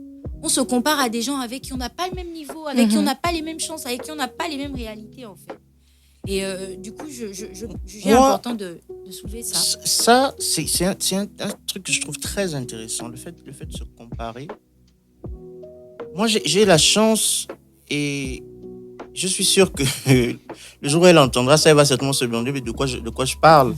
Moi, ma mère, je me rappelle une fois, j'étais rentré de l'école et puis je lui avais dit, tu sais, je trouve que, et je ne l'avais pas dit de façon méchante, hein, je lui disais, je trouve qu'à l'école, les autres sont un peu bêtes. et du coup, ça fait que ça m'ennuie. Parce qu'il faut qu'on recommence 10 000 fois certaines choses. Et puis moi, je veux pas aller là-bas, ça me fatigue. Et ma mère m'a dit ceci. Elle m'a dit, chacun a ses forces, chacun a ses faiblesses. Chacun va à son rythme. Ce n'est pas parce que toi, tu comprends telle chose plus facilement que l'autre qui ne comprend pas ça bien, tu dois le prendre mal ou quoi que ce soit. Et elle m'a dit, toi, il y a des choses que tu ne connais pas ou que tu n'aimes pas. Ça ne fait pas de toi quelqu'un de moins, non. C'est juste que chaque personne a son couloir. Ouais. Et je pense que c'était au début du collège quand elle m'avait dit ça. Ce qui fait qu'à partir de ce moment-là, je ne me suis plus jamais comparé à qui que ce soit. Parce que je me disais, chacun a son parcours, chacun a ce qu'il est venu faire sur Terre, le destin, finalement. Oui. C'est ça. Moi, j'aimais pas les maths. J'ai même pas ça. C'est même pire. Je voulais pas voir ça. Ce qui fait que je faisais même pas d'efforts pour comprendre. Ce qui fait que je venais même pas en cours. Je venais tellement pas en cours que je fais un shout-out à mon prof de maths de seconde, Monsieur Nepna Akwaben. On avait cours les mardis. C'était les mardis avec lui. Et je faisais exprès. Le mardi matin, j'arrivais toujours en retard. Genre, c'est 30 minutes de la fin. Il me voit arriver puis il me dit, rentre. Il savait que je voulais même pas faire d'efforts. Voilà. Et il y en a qui étaient très bons maths. Ça ne me rend pas moins légitime, ça ne me rend pas moins intelligent, non. C'est juste que chaque personne a ses forces et ses faiblesses. Et il faut respecter ces individualités-là. Et le problème des académies, le problème de l'école, c'est justement ça. C'est qu'on met tout le monde dans un moule et on veut que tout le monde soit pareil. Exactement. C'est pas possible. C'est pas possible. Il y a des gens qui ont des prédispositions naturelles pour faire certaines choses. Et ça, c'est pas nous qui l'avons voulu, c'est la nature qui est comme ça. Après, on essaie d'arranger les choses en se disant, il y a la LE, il y a la B, il y a Ça la change C, pas il y a la Ça change vraiment pas Mais- grand-chose. quand les gens décident d'envoyer tout le monde en D, il y a des gens qui ont des prédispositions à être dans la D qui sont Mhm. en D, et il y a des gens qui n'ont pas des prédispositions à être dans la D qui sont là, parce qu'il n'y a que 2 séries en C et en D en fait. Donc si tu ne cadres pas avec la C, mais que tu as 2-3 éléments qui font que tu peux aller en D, on t'envoie en D. Entre-temps, le profil de la D ou le profil qu'il faut avoir pour être en D, tu ne l'as pas forcément entièrement, quoi. Et tu te retrouves bloqué, buté, à te faire des Et on pense que l'enfant, il est bête, Oui. alors que pas du tout. à Mhm. reprendre la classe, à ne pas y parvenir. Tu tombes dans la dépression, c'est tellement de choses. En gros, voilà, ok. Moi, je suis curieuse de savoir s'il y a, maintenant que vous approchez de la trentaine, des choses que vous souhaiteriez réorganiser. Je sais que vous êtes plutôt bien à l'aise dans vos couloirs. Est-ce que vous souhaitez réorganiser des éléments avant d'entrer dans la trentaine? Ou bien on roule, Solomoni? Alors, moi, je suis en train de... Alors, l'année dernière, 2025, justement, quand tu parlais de... Est-ce que quand tu as demandé à Jo si elle était fière de son parcours jusqu'ici, l'année dernière, j'ai appris une leçon. La vie, en tout cas, a voulu m'enseigner une leçon. Enfin, plusieurs leçons même. La patience, faire confiance au process, et puis que il faut mieux préparer les choses parce que les accidents, ça arrive, les imprévus, ça arrive. Et si je devais réorganiser quelque chose, ce serait, du point de vue de mon comportement, être un peu moins fougueux, je pense. Parce que, alors, je n'irai pas jusqu'à dire comme certains qui estiment que je suis impoli, non, c'est pas ça. C'est juste que Mais tu sais que tu es rude. En fait, les choses sortent de ta tête comme ça sort, en fait. Comme Donc- c'est conçu, allez, boum, c'est sorti. Ouais, du coup, voilà, c'est ça. J'aimerais un peu plus travailler ça parce que ça ne part jamais d'un mauvais sentiment. C'est juste que j'aime quand c'est rapide. Voilà. Donc oui, ça c'est quelque chose que j'aimerais réorganiser à l'approche de la trentaine. J'aimerais beaucoup travailler dessus. En tout cas, je commence à Acquérir travailler. un peu de sagesse. Oui. Et puis aussi, parce que ça, du coup, c'est pas quelque chose que j'ai appris. L'organisation financière. D'ailleurs, je suis une influenceuse, c'est bon qui ne me revient pas là comme ça, mais quand je la vois sur TikTok, j'aime l'appeler Madame Épargne. La blog gentillesse. La blog Voilà, gentillesse, voilà. Voilà. Elle se fait appeler Madame Épargne. Elle est passée sur un épisode, shout out, Sophia. Super. Du coup, moi depuis l'année dernière, je la suis régulièrement pour apprendre des choses, parce que oui, c'est quelque chose que je n'ai pas forcément appris. On m'a pas forcément appris à prévoir, Ouais. à organiser, tu vois. Et je pense que j'aurais besoin de ça dans la trentaine. Donc, c'est vraiment ça, c'est des choses sur lesquelles je suis vraiment en train de travailler à l'approche de 30 ans. D'accord. Et toi, Joyce? Moi, je pense que c'est plus le professionnalisme. Je pense que le problème quand on excelle ou quand on exerce dans quelque chose qu'on fait naturellement, c'est qu'on oublie que c'est un travail. Oui. Du coup, il m'arrive d'être là et puis je fais des choses juste comme ça et puis je me dis, donne-moi juste 5 000, ça va. Alors que, genre, je suis en train de faire quelque chose de très important. C'est lourd, c'est du travail, mais comme je fais la chose naturellement et que je me dis que bon, c'est facile, il suffit juste de faire ça, ça et puis c'est machin, que j'oublie que bah, c'est le travail. Genre, tu as des choses à faire, tu dois un peu construire les maisons aussi. Ouais. On sait que ta mère a construit, mais quand même, Oui, oui, oui. tu vois, c'est plus le professionnalisme et aussi, je dirais, me montrer plus. Je suis très introvertie, je suis timide. C'est vrai que j'essaie de changer ça et c'est très dur, surtout parce que je suis une femme qui ne fait pas son âge et qui ne cherche pas à faire son âge non plus. Ce qui fait que lorsque je me présente devant les gens, que ce soit professionnellement ou autre, il n'y a pas forcément le respect directement. Parce que malheureusement, les gens mettent du respect quand ils sont influencés ou je sais pas, qu'ils ont peur de la personne qu'ils ont en face, alors que moi, je m'en fous. Ou par l'âge ou par l'argent. Exactement. Moi, je m'en Ou fous. par l'âge, ou par l'argent, ou par les connaissances, genre tu connais quelqu'un. Oui, Exactement. oui. Moi, je m'en fous, en fait. Moi, je viens, c'est pour faire mon travail. Même quand moi, je vais dans les tournages, on va jamais m'entendre parler pour dire, oh, c'est elle qui a fait la DA des machins. Non. Je suis là, je ris avec tout le monde. Je viens habiller comme je veux. Et après, je rentre chez moi. Et je pense que c'est quelque chose que je vais peut-être changer. Parce que j'ai un peu besoin qu'on me respecte. Un peu quand même. S'il vous plaît, un peu. Voilà, donc c'est vraiment... C'est intéressant, ça, ce que tu dis. Parce que je suis aussi en train de reflect on myself. On rit un peu trop. Et en fait, moi j'ai les deux. Moi, j'ai les deux. Et Joyce, elle le sait bien. C'est qu'à la fois, quand je suis dans le travail, j'ai vraiment la tête dans le guidon et je fais ce qui doit être fait. Mais j'ai aussi mon côté un peu star. J'aime bien faire la diva de temps en temps. Il faut me donner ça. Oui. J'aime ça. J'aime bien ça. C'est important. Et tu vois, je dis souvent aux gens, on t'achètera toujours au prix auquel tu te Exactement. vendras. Donc, si jamais tu te vends... parce que quand tu as dit, il faudrait que je fasse preuve d'un peu plus de professionnalisme, je me suis dit, quoi, est-ce qu'elle ne prend pas au sérieux le travail qu'on lui confie?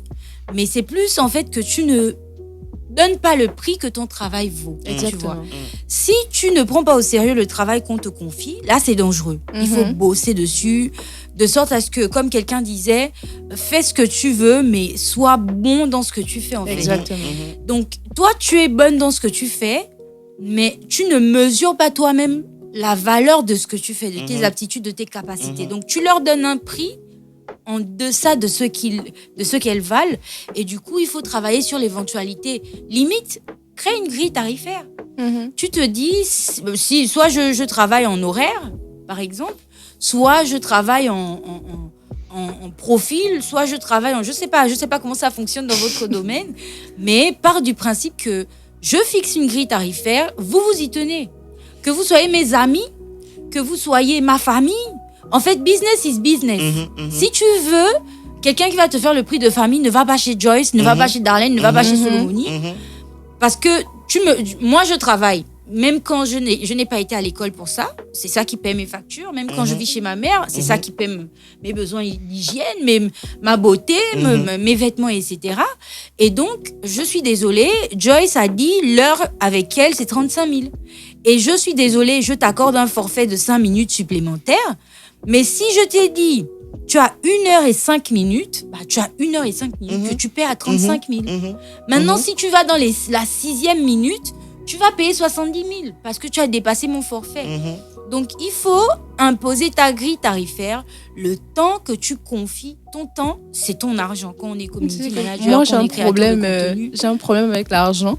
D'ailleurs, quand j'ai commencé à travailler, quand j'avais un client, je faisais un message à Cliff, je dis Cliff, que je fais demander combien pour ça et tout et tout. J'ai vraiment un problème avec l'argent parce que je sais pas, il y a des gens peut-être qui me doivent depuis Mathusalem, je vais pas vous relancer. Je vais pas te relancer, tu vas pas me donner mon argent, il y a pas de souci. Après, tu vas encore travailler avec la personne, Joyce. Bah non. Ah. J'aime pas demander l'argent. J'allais te dire que mes enfants. Mais tu vois, moi, je sais pas demander, je sais pas tendre la main en fait. C'est ça mon problème. Tu vois, ça c'est vraiment le problème des passionnés. Parce que on est tellement passionné par ce qu'on fait que généralement on ne voit pas ça comme du travail. Et puis bon, on se dit on s'amuse quoi, on est en train de s'amuser. Donc, en fait, il faut vraiment apprendre ça. Moi j'ai eu la chance de rencontrer des gens comme Gwen Thomas, de rencontrer des gens comme Pamela Badjogo, qui m'ont vraiment aidé à comprendre que ce que tu fais, ça a de la valeur, c'est important. Et à mettre le prix qu'il faut. Oui, parce que moi, tu m'as pas au téléphone comme ça. Voilà. Et puis, c'est peut-être aussi, je pense que avoir aussi des partenaires, voir comment trouver des partenaires, parce que tu vois, par exemple, je donne un exemple comme ça, c'est ce qui me vient tout de suite. Tu vois, par exemple, une Céline Dion, elle serait pas devenue autant riche avec son talent s'il n'y avait pas René Angélil. Donc, c'est peut-être aussi de voir les partenaires que tu peux te trouver, que ce soit dans ta vie privée ou dans la vie professionnelle. Il y a des personnes vraiment qu'on croise qui nous accompagnent dans la vie professionnelle, qui sont c'est-à-dire qu'eux, ils sont pas des passionnés, c'est vraiment des gens techniques qui sont, voilà. Et donc, c'est à eux que tu donnes cette charge d'argent et de négociation et compagnie. Comme ça, toi, tu te focuses sur l'art et la passion. Et ça tombe bien que tu parles de vie professionnelle, vie personnelle, parce que lorsque je vous ai demandé s'il y avait des choses à réorganiser, vous avez beaucoup parlé de ce qui est professionnel. Bon, toi, tu as mis l'exergue sur un point de ton comportement. Et du coup, moi, j'aimerais savoir là s'il y a des trucs dans la vingtaine que vous craignez de perdre en passant la trentaine. Que ce soit sur les... On va laisser le fait que vous soyez des stars. On va revenir sur le fait que vous êtes des personnes aussi. Donc, sur les aspects personnels, est-ce qu'il y a des choses que vous craignez de perdre en passant l'âge de la trentaine? Yo! Ah, j'ai fait ça comme si tu démarrais un épisode, quoi. Alors, tu veux aller? C'est chaud, hein? La seule chose que je vais perdre en passant la trentaine, je pense, c'est le laxisme que j'ai envers les hommes. Oh. Non. Je m'attendais pas à ça. Vraiment que je nous en dise plus. Je m'attendais pas à ça. Franchement. Je pense que je suis encore un peu trop gentille avec les XY. Franchement, plus je grandis, plus je prends de l'âge, c'est quelque chose qui... Je perds la patience d'enseigner des choses. Et c'est même pas juste avec des hommes, c'est enseigner des choses aux gens en général, des choses que je pense être logiques, comme des choses comme par exemple le patriarcat, la misogynie, le sexisme, etc. J'ai pas la patience D'expliquer aux gens. J'ai plus l'énergie, j'ai plus la patience. J'ai aussi plus de patience d'expliquer aux gens pourquoi je demande tel tarif pour faire telle chose. En fait, il n'y a plus le temps. Je suis là, je fais ce que j'ai à faire et ensuite je passe à autre chose. Donc, j'espère pour mon futur mari que tu m'as déjà rencontré ou que tu vas me rencontrer dans les 2 ans qui restent parce que franchement, ce sera pas sera facile. fatigué. En gros, c'est ça. Bientôt sera fatigué. Alors, c'est intéressant cette question-là parce que ça me permet aussi de penser à des... Il y a quand même un truc qui, moi, m'a fait beaucoup de mal dans la vingtaine qui est en train de terminer. C'est quand on grandit et puis on perd des gens. Ouais. On perd des relations, on perd... C'est quelque chose qui... S'il y a une chose qui m'a vraiment affecté dans la... C'est ça, c'est vraiment ça. Parce que moi, je suis très... Alors... Je suis un bon Verseau, j'aime pas la routine. Par contre, les gens, j'aime garder les mêmes personnes. Je suis pas le genre de personne, tu me vois avec telle aujourd'hui, demain avec... Non, j'aime vraiment garder les mêmes personnes autour de moi. Et quand on évolue, les années passent et que tu te rends compte qu'il y a des gens qui s'en vont, pas forcément parce que tu l'as voulu ou bien pas forcément parce que l'autre l'a voulu, mais parce que bon, c'est la vie et puis c'est comme ça. Ça, c'est quelque chose qui... c'est dur. C'est difficile. Et s'il y a vraiment quelque chose qui m'a affecté et qui m'affecte beaucoup dans la vingtaine, c'est ça, c'est perdre les gens. Perdre les gens et puis se regarder maintenant de loin comme ça, c'est difficile quand même. Et quand tu parles de perdre les gens, c'est pas seulement qu'ils décèdent, c'est peut-être que vous... Non, je ne parle même pas de décéder. Je suis même pas en train de parler de décéder. C'est vraiment quand la distance se crée et puis tu te rends compte que vous êtes devenus des inconnus. Moi, je pense que, dans ce sens-là, parce que quand tu perds des gens, moi, j'imaginais les décès, tu vois. Mais alors oui, ça aussi. Moi, je t'assure que, effectivement, je suis comme toi. Il m'arrive d'organiser des événements et puis ma famille arrive et ils voient des amis que j'ai depuis des années et des années. Junior, par exemple, qui était sur l'avant-dernier épisode de la première saison, est un ami que j'ai rencontré quand j'étais en 4e, 3e. Du coup, on grandit, on évolue tous ensemble. Mais je t'assure que autant j'arrive à m'attacher facilement, autant j'entretiens nos relations, autant quand tu veux sortir de ma vie, mes frères, ça se fait en 2-2. Parce que je sais ce que je peux te donner. Je sais ce que je donne quand tu restes avec moi. Je sais ce que je donne pour te garder. Mais quand je sens que c'est moi qui force la relation. Bien. Non. Attention d'abord. Recule un peu. Mets-toi là-bas. Tu n'es pas avec nous. Aujourd'hui, j'ai vraiment appris à faire ça. J'ai des amis avec qui je suis amie depuis de longues dates. Et je disais que là, dans cette saison-là, on va aborder l'histoire de qui aime bien charrie bien. Là. Parce qu'il y a des amis, tu te rends compte que le foutage de gueule qu'ils font dans les vines et tout, dans les blagues, On te dit la vérité. on te dit la vérité. Exactement. Et donc, moi, je me suis sentie à un moment donné, je me suis dit que sœur, donc en fait, si tu insistes comme ça, c'est que c'est comme ça que tu me vois. Et si tu me vois comme ça, c'est parce que moi, je t'ai laissé penser que Exactement. tu peux me voir comme ça. Exactement. Donc vas-y, casse-toi de ma vie. Et puis voilà. Aujourd'hui, je n'ai plus aucun mal, que ce soit la famille, que ce soit les amis. Oh frère, ma santé mentale est tellement importante pour moi que je ne peux plus. Quand tu retiens quelqu'un de toutes tes forces, mais qu'est-ce que ça te coûte énormément en énergie. C'est bad vibes. Donc, c'est- si tu veux partir, la route est là. Pars, s'il te plaît. Par contre, et ça c'est très étrange, hein, moi par contre la famille, je n'ai aucun mal avec ça. Ouais, ça, c'est rapide. Ça, c'est Ça c'est ah non, ah non, en fait. ah non. Ça, c'est rapide. Moi j'aime quand les choses sont claires. Mhm. Et je pars du principe que si on est de la même famille, il y a un certain comportement Il qu'il y faut a un avoir. respect obligatoire en fait. Et si tu n'as pas le comportement qu'il faut avoir, tu es dehors. Tu ne me verras plus. Tu me verras à la télé, mais tu ne me verras plus. Et ouais, c'est des choses. Je pense qu'effectivement, une fois dans la trentaine, peut-être que je vais mieux appréhender, Moi, je t'assure, hein, mieux gérer ça. je n'ai plus de temps à perdre. Mais ouais, ça Mon c'est stress, vraiment c'est ce que je mes dois enfants. apprendre. Mon stress, c'est le travail parce que ça me permet de gagner de l'argent.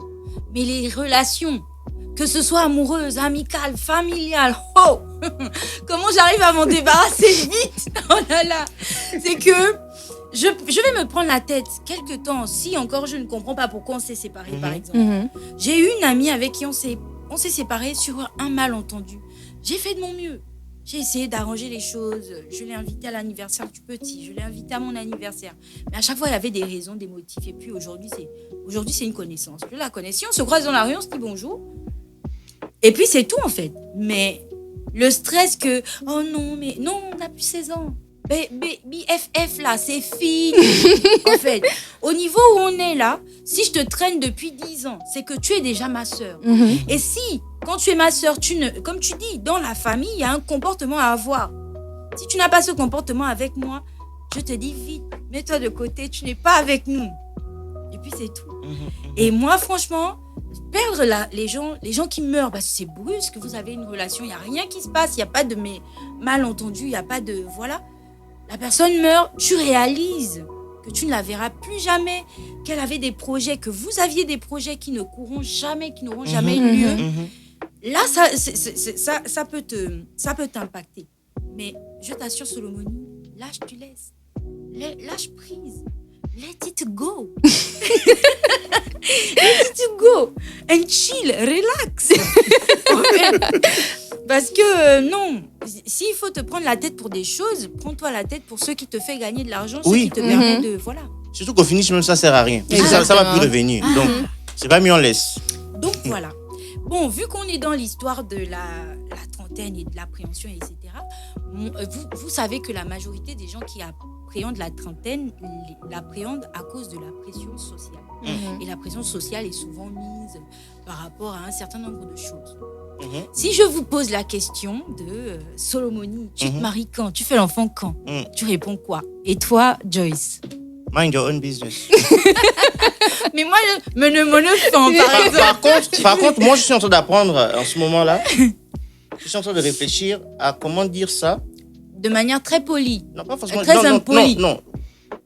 Toujours aussi rustre, mais joliment dit. Tu vois, surtout à la famille.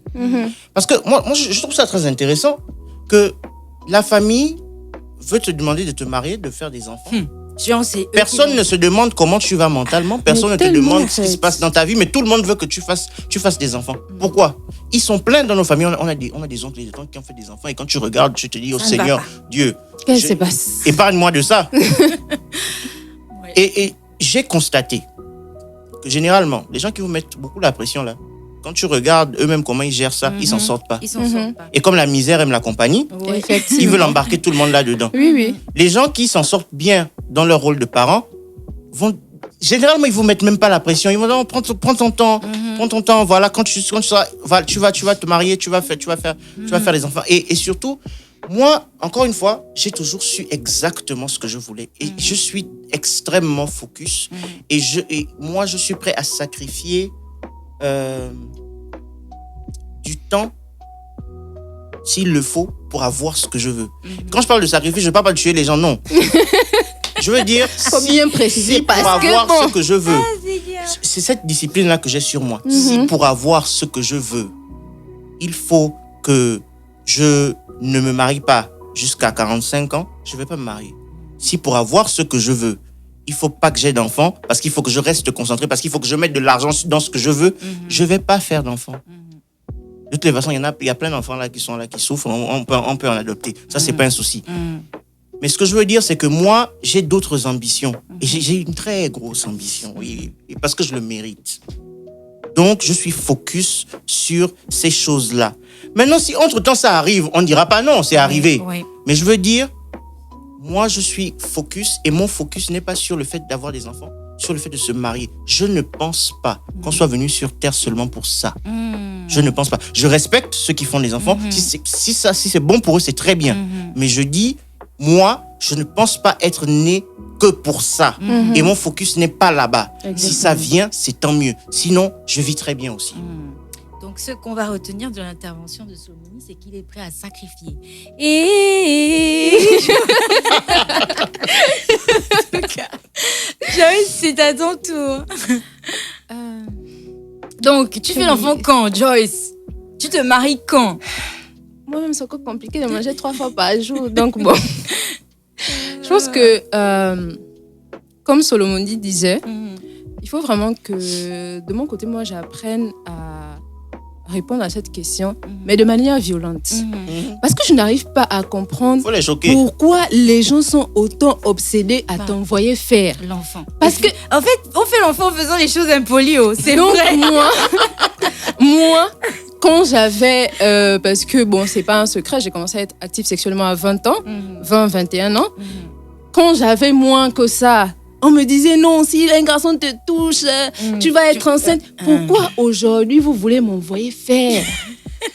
Je ne comprends pas. C'est quoi cette Mais obsession? Franchement. C'est quoi cette obsession de voir des gens nus? Le péché. Je comprends pas. Fornication. Et un jour, je me suis réveillée et dans le groupe de la famille, il y a une de mes tantes que j'aime beaucoup. Mais elle a fait une liste. Oui, tant, pourquoi tu n'es pas mariée? Je n'ai même pas d'ordinateur actuellement. Personne ne cherche une solution pour mon ordi. On me donne pas des choses comme ça. Moi, j'aime ça. Moi, j'aime choquer les gens. Quand tu fais ça, je te choque. J'ai quel âge pour être dans le foyer en train de brosser les jeans des gens? Sachant qu'en 2025, c'est assez compliqué de trouver un homme déconstruit. Sérieux. Tu vas entrer dans un mariage, il va te dire, écoute, toi, tes jeux des réseaux sociaux là, tu me laisses La ça place dehors. de la femme sur la cuisine. Et puis, tu passes tranquillement à la cuisine, Mais tu à la commences à me cuisine. faire des plats. C'est compliqué. Et du coup, moi, j'ai eu énormément de pression à un moment, mais c'était pas de la pression en mode, il faut que je fasse. Ça s'est transformé en mode, il faut que je ne fasse pas. Parce que j'ai aussi un problème avec l'autorité et j'ai un problème avec le fait qu'on me force à faire quelque chose. Quand tu me forces à faire quelque chose, moi, je vais te prouver que je m'en fous de ce que tu es en train de me demander et je vais faire ce que je veux. Et donc, les gens me connaissent sur mon Facebook. Je suis la misandre de service. Quand il y a un problème, quand il faut crucifier les hommes, même si c'est à 4 heures, on me réveille. Quand il faut dire, ne faites pas les enfants, s'il faille appeler quelqu'un, c'est Joyce. Mais avec le temps, je me suis rendu compte que c'était quand même une petite rébellion. Simplement parce que je n'aime pas qu'on m'impose des choses. J'aime pas qu'on me dise ça, il faut faire ça parce que tu es une femme. Je suis un homme aussi. Je suis mélangée. Ok, d'accord. Ça, c'est une femme qui n'en disconvient pas. Je n'en disconviens. Et ça aussi, le truc d'avoir une femme qui n'en disconvient pas, ça me dérange. Vous cherchez des femmes bêtes. Pourquoi? En fait. Pourquoi vous voulez soumettre les gens? Je ne suis pas un tapis. Pourquoi on me marche dessus? Surtout que en réalité, c'est très, c'est sur les réseaux sociaux que ça dit ça. En fait. Exactement, parce que derrière, on sait ce qui se passe. C'est pas vrai. C'est pas vrai. Il n'y a aucun homme en 2025 qui a envie d'avoir une femme qui Sois belle et tais-toi. C'est faux. C'est pas vrai. C'est Mais pas même. pourquoi Dans cette économie, ce n'est pas possible. Moi, je me dis juste c'est dommage. Parce que justement, des femmes comme moi, comme je disais quand on a commencé, il ne faut pas avoir honte de le dire, des femmes intelligentes, cultivées, qui sont quelqu'un dans la société, tu es quelqu'un qui a travaillé pour être là où tu es aujourd'hui. Pourquoi nous, on va se sentir frustrés parce que des gens envoient des messages sur les réseaux sociaux comme quoi ce genre de femmes ne sont pas des femmes à marier. Faut demander à mon ex, oui, parce que tu n'es pas mon gars actuellement, demander à mon ex comment je me comporte quand je suis en couple. Pourquoi le touvion? Est-ce que le touvion était nécessaire? Faut lui demander. Je suis une afro-féministe très romantique et très sucrée. Donc il faut qu'on détache vraiment cette image de féministe frustrée qui n'a pas d'homme, etc. et tout, qui ne veut pas d'enfants parce que ceci, parce que cela. Moi, j'étais convaincue que je ne voulais pas d'enfants. Et je suis toujours convaincue que je ne suis pas prête à en avoir. Mais je m'ouvre à l'idée de peut-être un jour, s'il y a un spermatozoïde intelligent, ça peut, voilà. Mais c'est pas moi, je pense, comme Solomon disait, je suis pas née pour ça. Je suis pas née pour être la femme de. Je suis pas née pour être la maman de seulement. Moi, je suis une femme et quand je vais passer, on va dire, mais ça, c'est Joyce. C'est pour ça que je peux pas me taire. Je peux être, peut-être tu es belle et puis tu brilles et puis peut-être jamais. Ah, c'est la révolutionnaire. Mais jamais. J'ai trop de choses à dire dans le domaine de la santé mentale. J'ai trop de choses à faire dans le domaine de l'art. J'ai énormément de choses exploitées pour juste être la femme de quelqu'un. Et la femme de quelqu'un qui va aller sortir avec la petite du dehors, qui ne sait rien de la vie. Non. Je soupire. Non, avoir l'argent, c'est bien. Chercher l'argent. Pourquoi ça ressemble à un petit statut visé là? Je sens une atmosphère de statut visé là.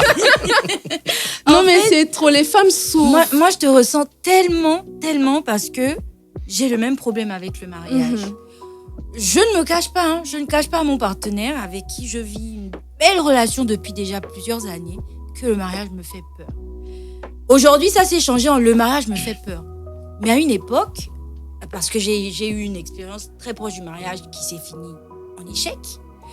Après ça, quand j'ai vu ce que j'ai vécu là-bas, je me suis dit, ça sert à quoi de se marier?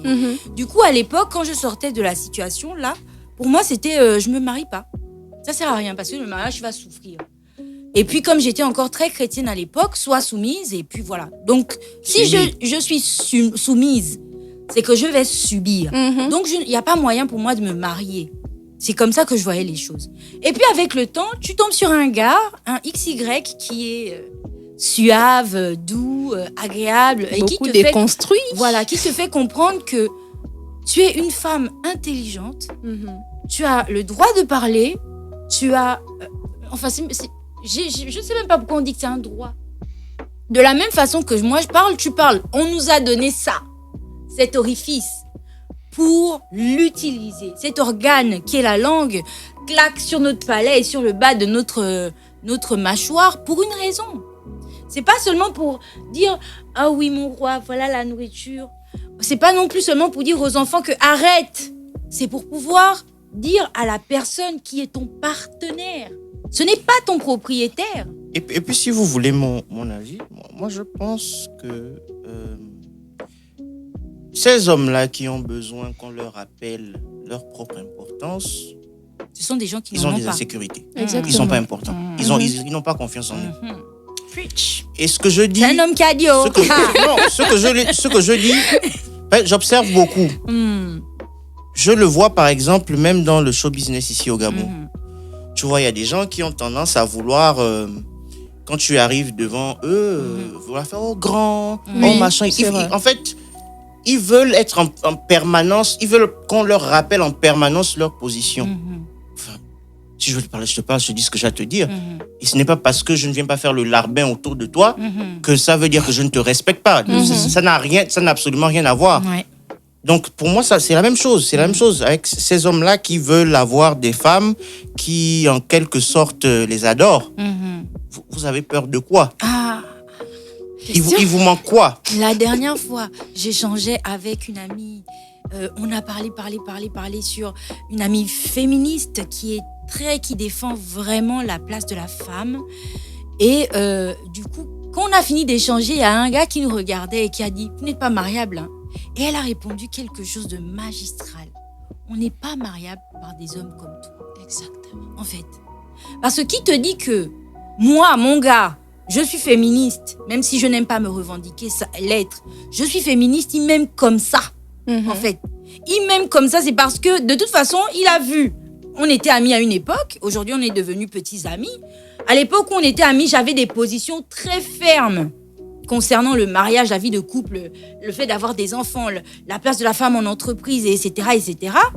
Donc, lui-même comme ça, il me prend dans un tout.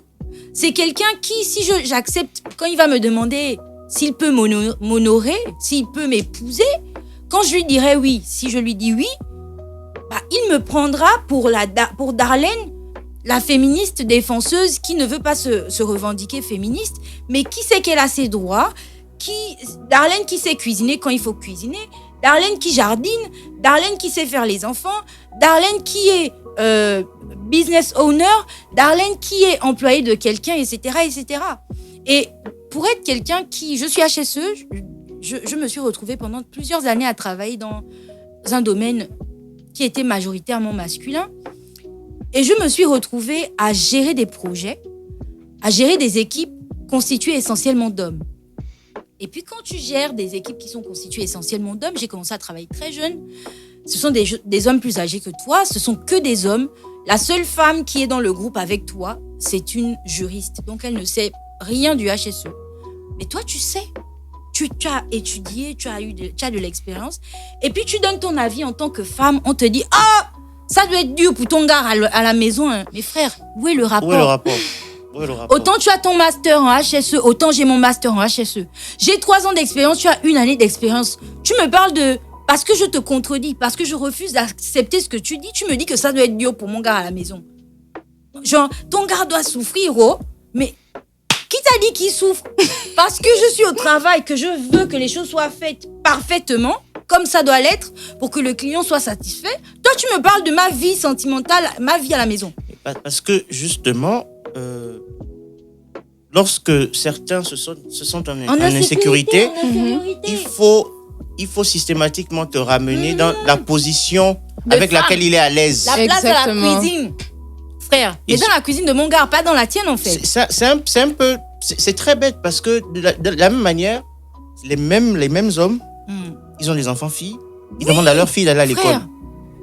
C'est très... Mais tu sais ça. Ils demandent à leur fille d'aller à l'école. Et je vois, il y a quelqu'un qui rit là. Mais ils demandent à leur fille d'aller à l'école. Ils demandent à leur fille de faire de grandes choses et compagnie.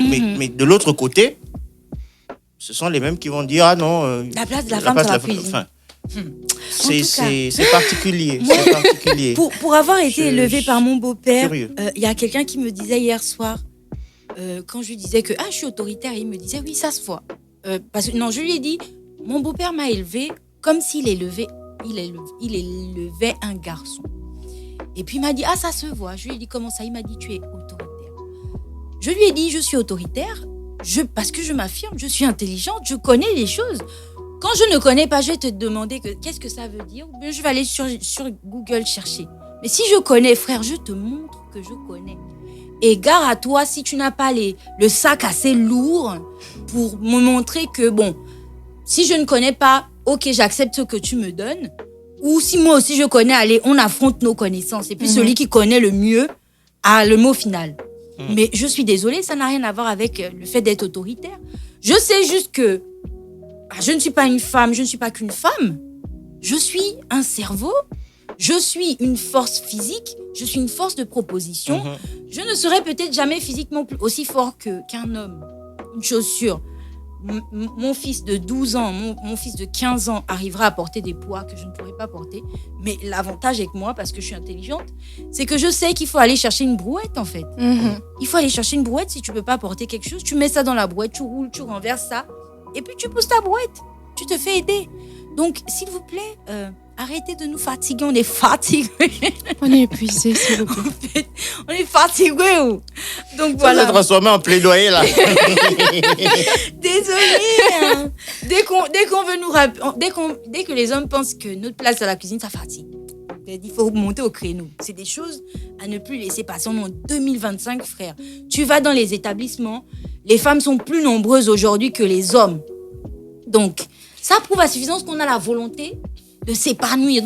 Donc laissez-nous tranquilles. Et puis, de toutes les façons, nos pays africains ont besoin que les femmes se réveillent, que les femmes aillent à l'école. Mhm.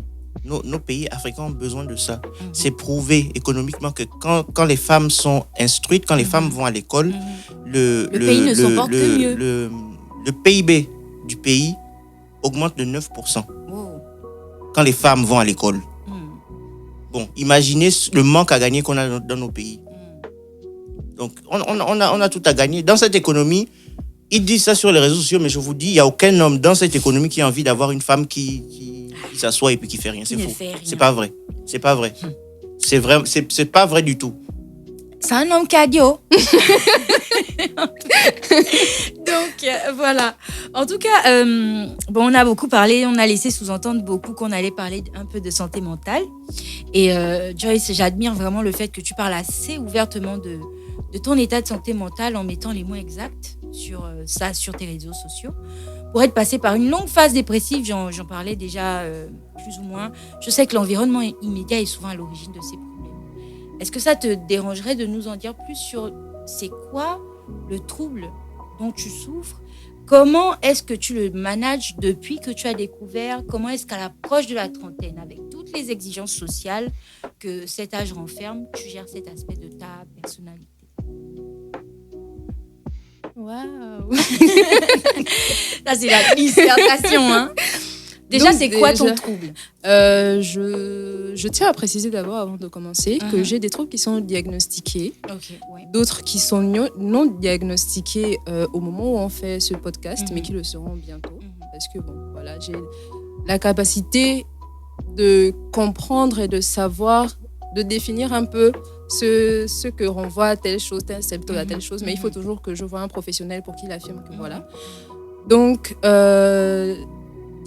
diagnostiqué, je souffre du trouble de la personnalité borderline, de dépression.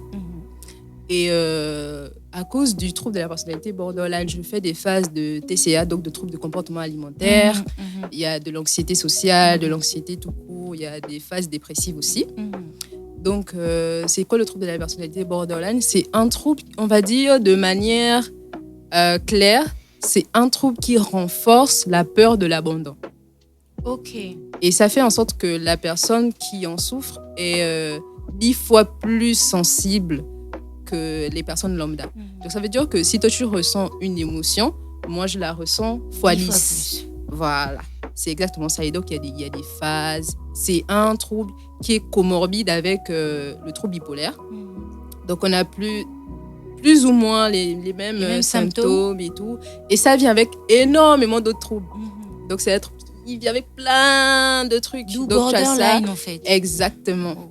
Et donc, à côté de ça, il y a le TDAH aussi, qui est rattaché à ça. Il y a plein de trucs, mais en gros, c'est un peu ça. C'est un trouble qui est centré sur la peur de l'abandon, la peur extrême de l'abandon. Et comment est-ce que ta famille le vit? Comment est-ce que tu gères le regard que ta famille ou que tes proches ont sur toi? Déjà, ma famille ne vit rien. Ma famille ne vit rien parce que je ne fais rien subir à personne. Ok. Quand je sais que là, je vais mal, je reste dans la chambre, je pleure et puis on passe à autre chose. Et si quelqu'un vient discuter avec moi, je ne vais pas faire en sorte que la personne sente que je vais mal. La plupart du temps, ce sont mes amis, mon entourage qui portent vraiment le fardeau de mon trouble parce que c'est vers eux que je me tourne. Mais je n'ai vraiment pas envie de faire subir ça à ma famille. Donc, à vue d'œil, qu'ils observent des changements d'humeur ou peu importe, franchement, non. Donc, ils ne subissent pas vraiment la chose, mais ils savent, c'est tout. Et comment ça évolue avec l'âge? Bon, Déjà, c'est pas facile parce que, bon, tu vas sur Google, on te dit, oui, 90% des borderline finissent soit en hôpital psychiatrique, soit morts ou soit en C'est prison. effrayant. Tu sens que, Ouais. Et d'ailleurs, je tiens à préciser que Amber, Attends, tu as dit en prison. Oui, l'ex de Johnny Depp, là, elle est borderline. Ok. Donc, vous voyez un peu le personnage. Ouais. C'est un trouble assez dangereux parce que la peur de l'abandon peut te pousser à faire des choses qui vont dans l'extrême. Tu peux finalement devenir une personne perverse, narcissique, manipulatrice parce que tu veux pas qu'on te laisse. Donc, tu peux arriver à tuer aussi. C'est très fréquent. Et à côté de ça, il y a aussi le suicide qui est aussi extrêmement fréquent chez les personnes borderline parce qu'à un moment donné, tu as 1 million de troubles rattachés à un seul trouble, on est fatigué. Mais avec l'âge, ça s'estompe. Surtout quand tu es bien suivi, quand tu es bien entouré, quand tu prends soin de toi, ça peut s'estomper. Voilà. Mais le problème avec ça, c'est que c'est héréditaire. Mais sinon... Et est-ce que ça a un impact sur le fait que tu n'aies pas envie d'avoir d'enfant? Oui. Parce que franchement, avoir un enfant, la façon dont moi je me sens, et te dire que tu vas mettre quelqu'un au monde qui va ressentir ça, c'est quand même assez compliqué. Et ça va faire, je pense que je serai une mère surprotectrice. Tu touches pas mon enfant. Je vais tout faire pour que mon enfant n'ait pas de traumatisme lourd. Parce qu'il y a des choses qu'on ne peut pas changer. Donc si déjà j'arrive à faire un enfant et que je sais que peut-être cet enfant-là, il aura ce trouble-là, je pense que ce sera quand même compliqué. Mais ça joue vraiment. J'ai pas envie de... Pour faire suite à ça, j'aime bien dire ça. Et c'est pas par jugement, non. C'est parce que je pars du principe qu'il faut dire les choses pour ensuite réfléchir à comment on trouve des solutions. Je pense très honnêtement que la génération de nos parents a échoué. Oui, merci. On pense pareil. Parce que je ne sais pas si on se rend compte de comment les problèmes de santé mentale chez les jeunes, chez la Gen Z particulièrement, ça, on comprend pas ce qui se passe. Ouais, c'est fréquent. Mais en fait, on ne sait même pas qu'on est malade. Exactement. Oui. Et souvent aussi, c'est que les parents aussi étaient malades ou sont malades. Mais on a transformé ça. Oh non, il est juste comme ça. C'est des habitudes. Non. Mais le truc, c'est que moi, je remarque que la Gen Z, ils sont comme les boomers. Je suis désolée de dire ça, mais j'ai l'impression que c'est juste les millénials, ceux qui sont au milieu là, qui cherchent des solutions. La Gen Z, ils sont en train de vivre. En fait, ceux qui sont là au milieu, ils sont en train de se dire, bon, je fais pas d'enfant parce que j'ai tel truc, il faut que je sois assise, il faut que ceci, cela. Mais la Gen Z, ils s'en foutent. Ils s'en foutent. En fait, j'ai l'impression vraiment qu'on retourne à l'époque des boomers où, en fait, on fait pour faire. On fait, et puis c'est fini, on s'en fout de la santé mentale, on s'en fout de X ou Y. Et c'est nous là qui sommes là au milieu, on est en train de réfléchir à non, est-ce que machin, ma santé mentale, il faut que j'aille voir le psy, il faut que machin. Mais ceux qui viennent après, c'est dur. Et il faut en parler, surtout qu'on est dans un pays avec... beaucoup trop de jeunes sont malades. On parle de violence. D'où est-ce que la violence sort? D'où est-ce que ça vient? Dans quel type de maison les gens grandissent? Vous savez, c'est peut-être... moi, je suis très décomplexé par rapport à ça. Comme j'ai dit dès le départ, moi, j'ai pas grandi avec un papa. Aussi loin que j'arrive, je n'ai jamais eu de modèle par rapport à... Non. Du coup, j'ai souvent pris le temps d'observer. Et moi, ce que j'ai remarqué, c'est que si vous vous mettez dans un quartier populaire au Gabon, vous vous asseyez et puis vous regardez les maisons, vous essayez d'analyser les maisons, vous allez remarquer que très souvent, les mamans sont seules. C'est vrai. Même quand il y a un papa, en fait, il n'est pas là. Et en tant que société, j'estime que ça, ce sont des questions. C'est un échec. Il faut qu'on se les pose. Parce que s'il y a autant de jeunes qui sont malades, ça ne sort pas de nulle part. Il y a bien une origine. Ouais. Pourquoi les papas ne sont pas là? Ils sont où? Allez chercher le lait. On disait que tu fais l'enfant quand, et puis il a fait l'enfant et il s'est rendu compte que ça coûte. Exactement. Puis il est parti, comme elle dit, chercher le lait, il n'est jamais revenu. C'est pour ça que moi je pense que avant de faire un enfant, avant de décider de faire un enfant, il faut avoir des raisons. Si tu n'as pas de raison, ne te lance pas là-dedans. Les gens qui disent c'est Dieu que c'est... Non, l'enfant est une responsabilité, c'est pas un cadeau du Seigneur. Et puis j'ai lu un truc qui disait l'enfant c'est pas un don de Dieu, l'enfant, c'est la résultante de deux personnes qui ont forniqué, c'est tout. Oui. Parce qu'en Afrique, on a vraiment ce truc de oui, la bénédiction. Non, vous avez fait, l'enfant est venu. On fait 10, peut-être qu'il y aura un qui va réussir. C'est tout. Et tu sais, Vous connaissez beaucoup de Eto. Elle me tue à chaque fois que tu dis vous avez fait. Pourquoi vous voulez que je le fasse? Et c'est toujours En ça. tout Tu vas cas. voir des pauvres faire beaucoup d'enfants parce qu'ils se disent Ils que ont pas dedans, d'activité. peut-être, il y aura quelqu'un qui... Ils Mais n'ont si pas vous n'avez d'activité pas... que la fornication. Si vous n'avez pas l'argent pour que les 10 en question aillent à l'école, comment il y a un ministre comptez qui va sur la sortir chance. dedans là? La chance, ça marche, c'est une fois sur 10 000. Ok, bon, on est arrivé quasiment au terme de notre échange. Joyce, pendant que tu réfléchis à ton... Non, d'abord, attends, il y a une autre question. Je vous la pose tout à l'heure, mais d'abord, Solomoni. Yeah. Le travail que vous faites vous emmène souvent à collaborer avec des géants. Et tu nous as dit à l'entame en t'introduisant que ton âge a bien souvent posé problème. Donc, tu préfères ne pas le dire parce que ça fait en sorte que beaucoup de gens ne te respectent pas pour ton travail. Comment tu fais, en dehors de dissimuler ton âge, pour que ton travail soit respecté? Au point où aujourd'hui, là, tu travailles avec les Kelly Kumalo, comment elle s'appelle, Angélique Kidjo, te reposte. Gwen Thomas te connaît. Pamela Bajogo, elle vient au Gabon pour toi. En fait, donc, comment tu fais, à ton jeune âge, pour avoir une notoriété aussi importante et la maintenir?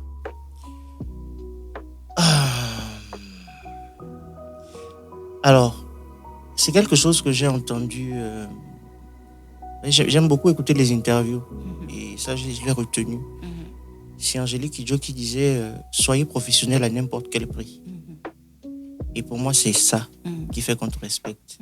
Quand tu fais quelque chose, tu es minutieux, tu fais attention, tu t'arranges à faire le travail de la meilleure façon possible. Quand tu ne connais pas, tu ne connais pas. Ouais. Si tu dois aller te faire former, va te faire former. Si tu dois te faire mentorer, va te faire mentorer. Be professional at any cost. C'est juste ça. Et on va te respecter. Ok, en tout cas, c'est noté. Maintenant, la dernière question pour vous deux. Est-ce que vous avez un exemple de trentenaire que vous considérez comme étant accompli, dont vous pourriez nous parler et pourquoi, selon vous, vous considérez qu'ils sont accomplis? J'ai jamais pensé à... Un exemple de trentenaire, de votre entourage, ou de manière générale, que vous considérez comme étant accomplis. Et qu'est-ce qui fait, selon vous, qu'ils sont accomplis à vos yeux? S'il vous plaît, dites-moi. Alors là... C'est chaud, hein? Vous ne voyez pas quelqu'un. Genre, trentenaire. pour faire plus simple, un trentenaire à qui vous aimeriez ressembler, par exemple. Ah si. Alors mais il a pas 30 ans, je crois qu'on est de la même génération. Je crois qu'on a le même âge. Son nom ne me revient pas là tout de suite comme ça. Mais c'est le responsable de la stratégie branding du Bénin. Son nom ne me revient pas là. Du Bénin. Oui. Visite Bénin ou un truc du genre, quoi. Non, Bénin. J'oublie. Des mille et une splendeurs, un truc comme ça. Et donc, c'est lui qui travaille à tout ce que vous voyez actuellement qui se passe autour du Bénin. Le gars qui fait venir les artistes et tout. Exactement. Tout ce que vous voyez, quand on parle du Bénin partout, les articles que vous voyez, l'image du Bénin, encore cette année 2026, ça va être encore la folie. C'est lui qui stratégise tout ça, c'est lui qui pense tout ça. Et c'est un jeune. Oui, s'il y a quelqu'un que je trouve, en tout cas professionnellement, parce que sa vie privée je connais pas, mais en tout cas professionnellement, je trouve que c'est quelqu'un d'accompli. Ce serait lui, mais son nom ne me revient pas là. Ok, en tout cas, on note ça et puis on va faire les... Hilaire Kodjo? Non. En tout cas, on va faire les recherches au besoin et puis tu nous diras inbox, son nom. Oui. Et qu'en est-il de toi, Joyce? S'il te plaît, dis-moi. Franchement, j'admire rarement les gens. Enfin, dit comme ça, c'est comme si j'admire pas les gens. Parce que j'admire tellement de personnes que vraiment choisir une personne, non. C'est pas évident. Mais moi, je dirais que j'admire toutes les femmes trentenaires créatrices de contenu du Gabon. Parce qu'elles m'inspirent énormément. Donc, il y a des blogueuses qui m'inspirent. Malvina, la petite dame, voilà, elle m'inspire énormément. Il y a plein de dames. Et moi, je pense qu'elles ont... Pour moi, elles sont inspirantes parce que elles s'en foutent. Elles ne sont pas dans les codes, on va dire, dans ce dont quoi la société aimerait qu'elles soient. Et elles s'en foutent. Et elles font juste ce qu'elles ont à faire et puis c'est fini. Et elles sont réfléchies, carrées, professionnelles, le reste, c'est pas leur problème. Et c'est vraiment ce à quoi j'aspire. Sauf que moi, je suis un peu folle. Donc, vous allez toujours me voir en train d'insulter les hommes sur Facebook. Mais c'est ce que je veux un peu. Ok. Et si vous aviez un mot... un mot pour les trentenaires ou les futurs trentenaires qui vous écoutent, qu'est-ce que vous leur diriez? Avant ça, avant de répondre à ça, il y a la nouvelle question rituelle de la saison qui consiste à vous laisser un message que vous écouterez dans 10 ans. Donc, Solomoni, qu'est-ce que tu souhaiterais que le Solomoni de 38 ans entende de toi aujourd'hui? Tu vois que tu stressais pour rien. Ouais. Tu vois que tu stressais pour rien. You made it. You made it. Et toi, Joyce? Laisse-toi un message. J'espère que si tu as fait la connerie de faire un enfant, tu vas l'appeler Cliff ou Jamila. Franchement, j'espère pour toi. Et que tu as 3 tatouages actuellement. Parce que sinon, j'aurais fâché, franchement. 3 tatouages. Ok, bon, moi, je pense que je donnerais mon message à la Darlène de mes 33 ans à la fin de la saison. Pour le moment, je recueille... de mes 43 ans, du coup, à la fin de la saison. Pour le moment, je recueille les vôtres. Et donc, maintenant, on prend votre mot de fin. Tu veux y aller ou bien? Oui, Joyce, il a commencé avant. Je suis censée dire quoi? Non, tu envoies un message, tu laisses un message, un conseil aux fiers trentenaires qui nous écoutent ou aux futurs trentenaires qui appréhenderaient la trentaine pour une raison ou pour une autre. Ok. Moi, je vais juste vous dire qu'on meurt tous. Ok, d'accord. On va tous mourir. On va vraiment, on va tous mourir. Certes, pas à la même fréquence, mais on va mourir. Donc, ce qui te préoccupe aujourd'hui, quand tu seras dans la tombe, ce ne sera plus important. Donc, juste enjoy, genre, vis. Aujourd'hui, tu n'as pas 200, demain, tu auras 200, c'est la vie. Ne te préoccupe pas de ce que la société pense de toi. La société s'en fout au final. Et c'est juste dans ta tête. Donc, voilà. Solomoni. Mot de fin. J'ai juste envie de dire, croyez en vous. Il n'est jamais trop tard pour changer quelque chose. Tant que vous êtes réveillé le matin, vous pouvez changer quelque chose. Exactement. Il n'est jamais trop tard. Si à 30 ans, tu n'as pas pu faire ce que tu avais programmé, tu pourras le faire à 40. Si à 40, tu n'as pas pu, tu pourras le faire à 50. Tant que tu es en vie, tu peux changer quelque chose. Ne te stresse pas, ne te tue pas, ne meurs pas. On a besoin de toi ici. Tu es là pour une raison. Il y a des gens qui ont besoin de toi. Et il y a une chanson là de Tio Nelson, un artiste zambien, qui dit un truc qui s'appelle Somebody's Prayer. C'est-à-dire que chacun de nous est la prière de quelqu'un. La réponse à la prière de quelqu'un. Voilà, donc de toujours garder ça en tête et puis ne pas écouter ce que les gens racontent, d'être concentré. Si tu veux quelque chose, vas-y chercher ça. Même s'il n'y a personne autour de toi, personne n'a jamais fait ça autour de toi, même si tu vis à Moulin-Minza et puis tu as juste vu ça à la télé, c'est aux États-Unis, tu peux faire ça. Exactement. Let's go. En tout cas, merci beaucoup. Nous sommes arrivés au terme de cet échange. Je réitère encore tous mes vœux de santé et de l'amour à n'en plus vouloir, mais surtout de l'argent, suffisamment pour en distribuer et en dépenser sans stresser. Donc, dans le prochain épisode, nous parlerons d'amitié. avec un peu moins d'entrain que d'habitude, mais j'espère que vous serez au rendez-vous. Pour l'heure, n'oubliez pas de vous abonner aux réseaux sociaux de nos invités qu'ils nous donnent. Maintenant, en commençant par Joyce, tu nous donnes ton réseau social préféré et comment est-ce qu'on fait pour te trouver? Alors, je vais faire Instagram, c'est beaucoup plus intéressant. Et j'aime travailler sur les feeds. Donc, Joy, du bas, Priscilla. Il y a aussi le TikTok, donc Call Me Joy Maker, c'est comme vous voulez. Voilà, Solomoni. Je dirais Instagram. Instagram aussi, Solomoni SH. Et normalement, vous allez me trouver. Sinon, Solomoni Solomoni sur Facebook. Et puis, vous allez me trouver. Ok, merci beaucoup à Joyce et à Solomoni pour le temps et la franchise, pour l'honnêteté. Bon. Merci à vous de nous avoir écoutés. N'oubliez pas de vous abonner, de partager l'épisode autour de vous. Donc, c'était Les Fiers Trentenaires, votre podcast qui traite de la vie, des défis et des moments qui façonnent une trentaine optimiste, épanouie et forte. Merci encore de nous avoir écoutés et à la prochaine. Bisous!